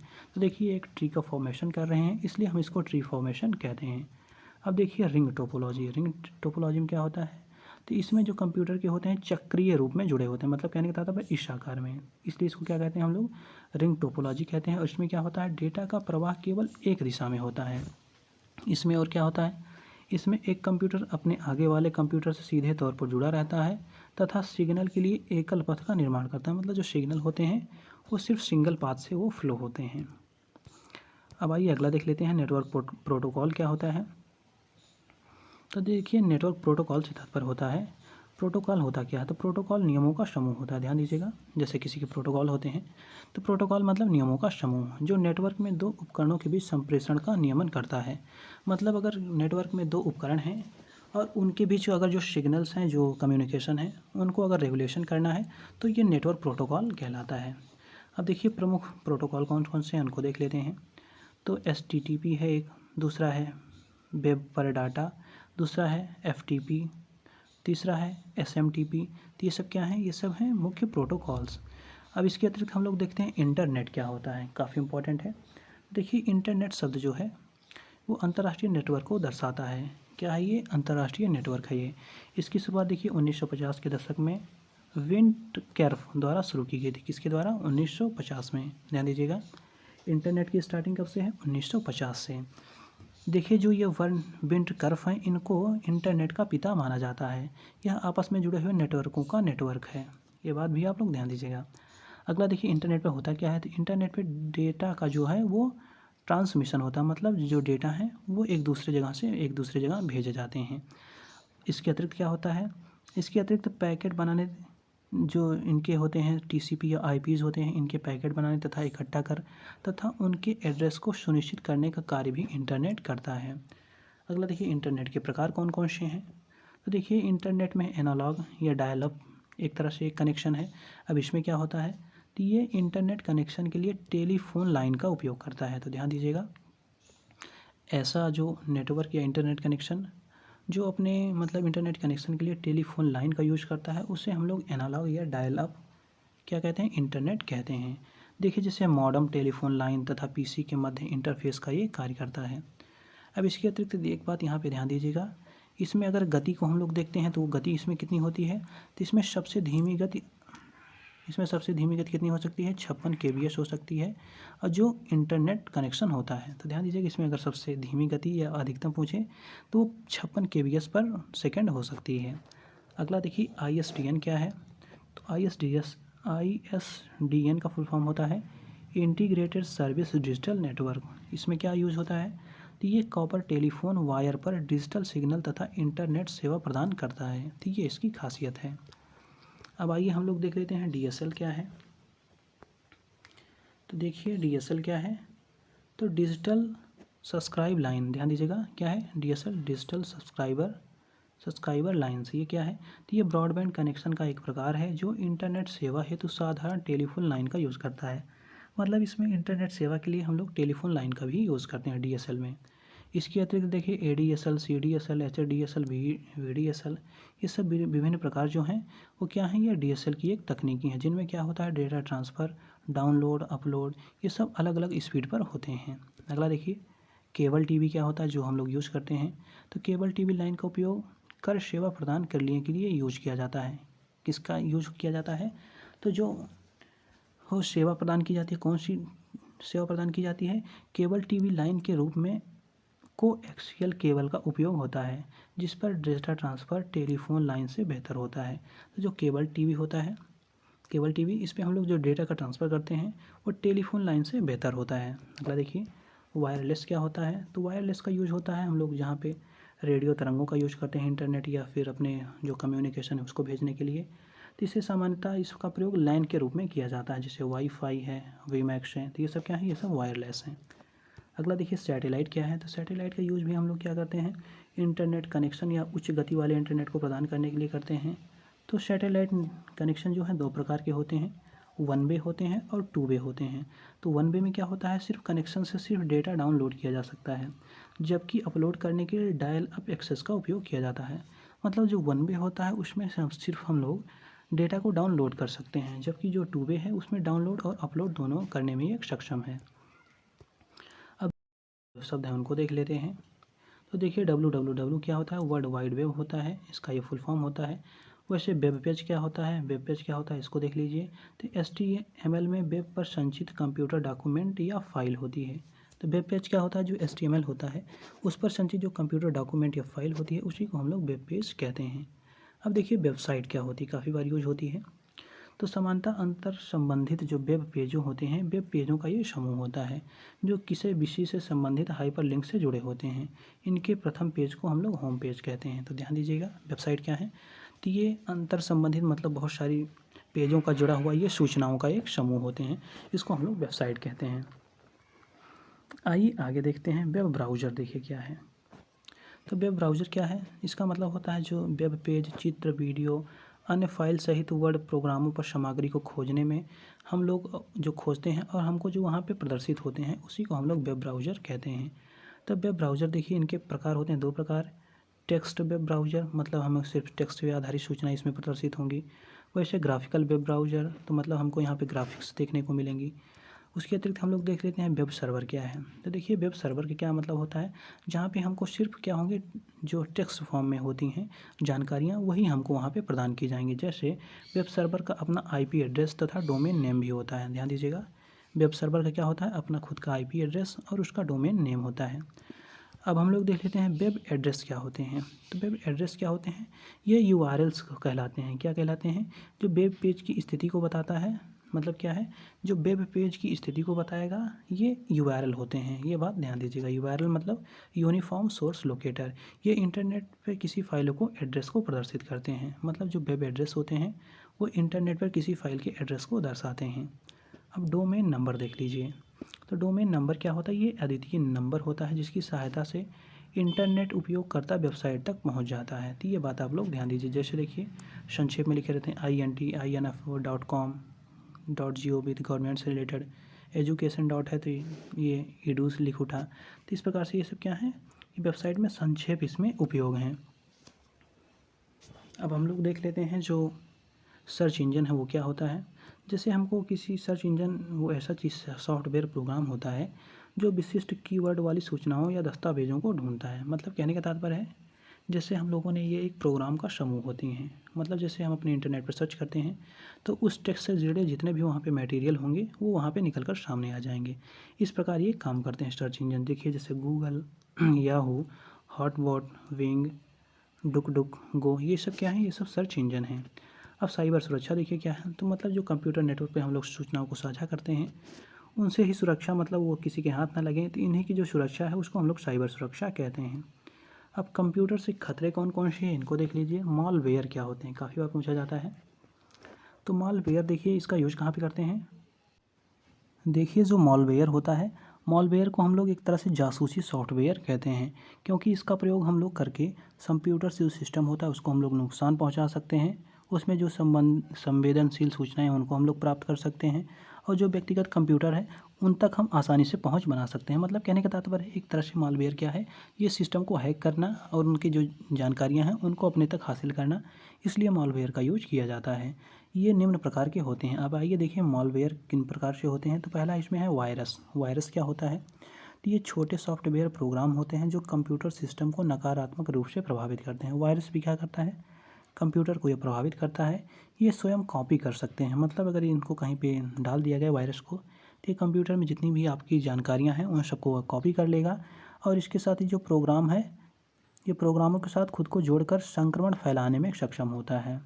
इसको आप लोग ध्यान दीजिएगा। वायरस क्या करता है, जो सारी कॉपी है आपकी, मतलब इन्फॉर्मेशन से रिलेटेड जितनी भी चीज़ें हैं उसको कॉपी कर लेगा, इसके साथ ही ये संक्रमण फैलाने में ये सक्षम होता है। अगला देखिए वार्म क्या होता है। वार्म काफ़ी बार यूज होता है। तो ये स्वयं की प्रतिकृति, मतलब ये सेल्फ की जो है अपनी एक कॉपी बना लेता है, और ये बनाने वाला एक कंप्यूटर प्रोग्राम होता है। मतलब ये ऐसा प्रोग्राम होता है वार्म जिसको कहते हैं, ये अपनी खुद की क्या बनाता है, एक डुप्लीकेट कॉपी बना लेता है, जो क्या करता है, जो दोषपूर्ण कोड फैलाने के उद्देश्य से कंप्यूटर सिस्टम में सेंध लगाता है। ये सब भी क्या काम करते हैं, कंप्यूटर सिस्टम में सेंध लगाने का काम करते हैं। जैसे देखिए बैगल, मॉरिस, सैरस, कोडरेड, ये सब क्या है, वार्म है ये सब। और ट्रोजन हॉर्स देखिए ये काफ़ी बार यूज होता है, ये नई टर्मिनोलॉजी है, काफ़ी बार यूज होता है। तो ये ऐसा प्रोग्राम होता है जो देखने में हानिकारक प्रतीत नहीं होता, वास्तव में यह मालवेयर होता है। तो ध्यान दीजिएगा, ट्रोजन हॉर्स क्या होता है, ये देखने में हानिकारक प्रतीत नहीं होता पर वास्तव में ये मालवेयर होता है। मतलब ये एक तरह से ये क्या कह सकता है, ये नुकसान पहुंचा सकता है, ये आपकी जानकारियां जो हैं उनको चुरा सकता है, आपके जो सिस्टम है उसको ये हैक कर सकता है। अगला देखिए स्पाईवेयर। स्पाईवेयर क्या है? ये प्रोग्राम कंप्यूटर सिस्टम मालिक की गतिविधियों तथा संबंधित सूचनाओं को चुराने के लिए सिस्टम में इंस्टॉल किया जाता है। मतलब ये ऐसी चीज़ होते हैं स्पाईवेयर कि आपके सिस्टम में इंस्टॉल हो जाएंगे और आपकी जो जानकारियां हैं उनको ये चुरा लेंगे। अगला देखिए स्पूफिंग क्या होता है? स्पूफिंग क्या होता है? अनाधिकृत व्यक्ति द्वारा सुरक्षित डेटा तक पहुंच बनाने को स्पूफिंग कहते हैं। स्पूफिंग क्या मतलब है? जैसे कोई व्यक्ति आपको जानता नहीं है और वो आपके कंप्यूटर को अगर सारा डेटा चुरा लेता है या सारा डेटा तक वो पहुंच जाता है, तो इसी को हम लोग स्पूफिंग कहते हैं। हैकिंग क्या होता है? हैकिंग एक कंप्यूटर या नेटवर्क में अनाधिकृत जो घुसपैठ है, घुसपैठ करके क्या करेगा, जो आपकी सारी जानकारियां हैं उनको वो चुरा लेगा और उन पे आधार पर वो आपके कंप्यूटर में मतलब जो भी और प्रोग्राम है उनको वो हार्म कर सकता है। अगला देखिए सलामी तकनीकी क्या होती है? तो सलामी तकनीकी का क्या तात्पर्य, इसको देख लेते हैं। तो ये क्या होता है? जिसे इसे गुप्त रूप से संचालित किया जाता है। किसी एक प्रभावित व्यक्ति पर इन कार्यों का प्रभाव इतना कम होता है कि सामान्यतः इसे पहचान पाना कठिन होता है। मतलब कहने के तात्पर्य है ये छोटे छोटे कार्यों की एक श्रृंखला होती हैं जिनको आप लोग पहचान नहीं सकते हैं। इससे सामान्यतः क्या होता है, इनका इतना प्रभाव भी कम होता है कि इसको आप लोग पहचान नहीं पाते हैं। जैसे ऑनलाइन खरीदारी या एटीएम से लेन देन करते समय कुछ पैसे जैसे 5 से 10 पैसे अनाधिकृत रूप से व्यय हो जाते हैं। मतलब छोटे छोटे रूप में अगर आपसे वो पैसे चुरा लेता है तो उसको हम लोग सलामी तकनीकी कहते हैं और इससे किसी को ज़्यादा नुकसान भी नहीं पहुंचता। जैसे डीजल पेट्रोल भरवाते हैं तो उस समय जो भरता है तो उसमें कुछ डीजल पेट्रोल चुरा लेता है, तो इसी को हम लोग कहते हैं सलामी टेक्नोलॉजी। अगला देखिए स्पैम क्या होता है? काफ़ी बार यूज होता है। तो स्पैम से तात्पर्य होता है ईमेल के रूप में जो अनचाहे आपको मैसेजेस प्राप्त होते हैं, उन्हीं को स्पैम कहते हैं। तो स्पैम क्या है? जो बहुत सारे आपको ईमेल के रूप में मैसेज प्राप्त होते हैं उन्हीं को स्पैम कहते हैं। और रूट किट क्या होता है? देखिए ये ऐसे मालवेयर होते हैं जिनका उपयोग किसी अनाधिकृत व्यक्ति द्वारा कंप्यूटर सिस्टम पर नियंत्रण प्राप्त करने के लिए किया जाता है। मतलब कोई अनजान पर्सन है वो आपके कंप्यूटर पर नियंत्रण प्राप्त करने के लिए जो टेक्नोलॉजी यूज करता है, तो उसी को हम लोग रूट किट कहते हैं। आइए आगे देख लेते हैं। तो देखिए इसमें दिया हुआ है फिशिंग, ये काफ़ी बार यूज होता है। तो फिशिंग क्या होता है? ये एक अवैध तरीका होता है जिसमें आपकी जो संवेदनशील जानकारियाँ जैसे पासवर्ड हैं, क्रेडिट कार्ड की डिटेल हैं और जो बैंक की आपकी स्टेटमेंट है, रसीदें हैं आपकी, तो इनको क्या करेगा ये, तो भेजने के लिए प्रोग्राम में किए गए, मतलब इनको ये कॉपी कर लेगा और वो हाँ अपने जो मालिक है उसके पास ये भेज लेगा। मतलब ये एक तरह से अवैध तरीका है जिसमें आपकी जो जानकारियाँ हैं जैसे पासवर्ड, क्रेडिट कार्ड, इन सब की डिटेल ये क्या करेगा, आपसे चुरा के दूसरी जगह भेज देगा। अब देखिए इन खतरों से सुरक्षा कैसे हो सकती है? तो इसके लिए हमको एंटीवायरस का यूज़ करना पड़ेगा। एंटीवायरस क्या होते हैं? तो ये ऐसे वायरस होते हैं जो मॉलवेयर को रोकने, खोजने, उनका निर्धारण, उनको हटाने तथा अगर उनमें कहीं आपको लगता है कि नहीं इसमें ये आ गया है तो ये बताने का भी कार्य करते हैं। तो ये सब मतलब एंटीवायरस जो हैं जो हम लोगों को हानि पहुंचा सकते हैं उनको ये सचेत करने का काम करते हैं। मतलब ये हमको ये सचेत करते हैं एंटीवायरस कि आपके मोबाइल में ये आ गया है और आपको इस प्रकार से इसको रिमूव करना चाहिए। अगला देखिए डिजिटल सिग्नेचर क्या है? तो ये भी क्या है? ये भी एक इलेक्ट्रॉनिक सिग्नेचर है जो मैसेज या डॉक्यूमेंट भेजने वाले के प्रमाणीकरण तथा पहचान के लिए उपयोग में होता है। कहने का मतलब है कि जैसे आपको किसी ने फर्जी भेज दिया है तो आप इस आधार पर पता लगा सकते हैं कि ये डॉक्यूमेंट असली है या नकली है। तो इसका अगर पहचान करना हो तो डिजिटल सिग्नेचर का यूज किया जाता है। देखिए अगला है डिजिटल सर्टिफिकेट। ये क्या है? यह सुरक्षा उद्देश्यों के लिए इलेक्ट्रॉनिक मैसेज के साथ अटैचमेंट होता है। कहने का मतलब है कि इलेक्ट्रॉनिक जैसे मैसेज आता है उसके पास ये अटैचमेंट लगा होता है, मतलब कि ताकि आपको उससे क्या कर सके, सुरक्षा प्रदान कर सके। अगला है फायरवॉल। ये काफ़ी बार यूज होता है, कंप्यूटर मोबाइलों में भी यूज होता है। तो इसका उपयोग कंप्यूटर को सुरक्षित करने के लिए यूज होता है। ये हार्डवेयर तथा सॉफ्टवेयर पर आधारित होता है। अगला है आईपी सुरक्षा प्रोटोकॉल। ये क्या है? यह सिक्योरिटी प्रोटोकॉल स्वीट है। कहने का मतलब है ये सिक्योरिटी प्रोवाइड कराने वाला एक तरह से ये नियम है। इंटरनेट पर अगर आप गोपनीय तथा प्रमाणित सेवाएं प्रदान करने में के लिए काम करता है, ये उपयोगी होता है। जैसे इंटरनेट पे अगर आपको किसी मतलब कोई गोपनीय सूचना है या प्रमाणीकृत से सूचना है आपको प्राप्त करना है तो आप लोग इसका सिक्योरिटी प्रोटोकॉल स्यूट का यूज़ करके आप लोग उसको पा सकते हैं। देखिए क्या होता है, आईपी जो होता है वो ट्रैफिक पर प्रमाणीकरण, इनक्रिप्शन तथा संक्षिप्तीकरण सेवा की अनुमति प्रदान करता है। देखिए रैंसमवेयर क्या होता है, काफ़ी बार न्यूज़ में रहता है।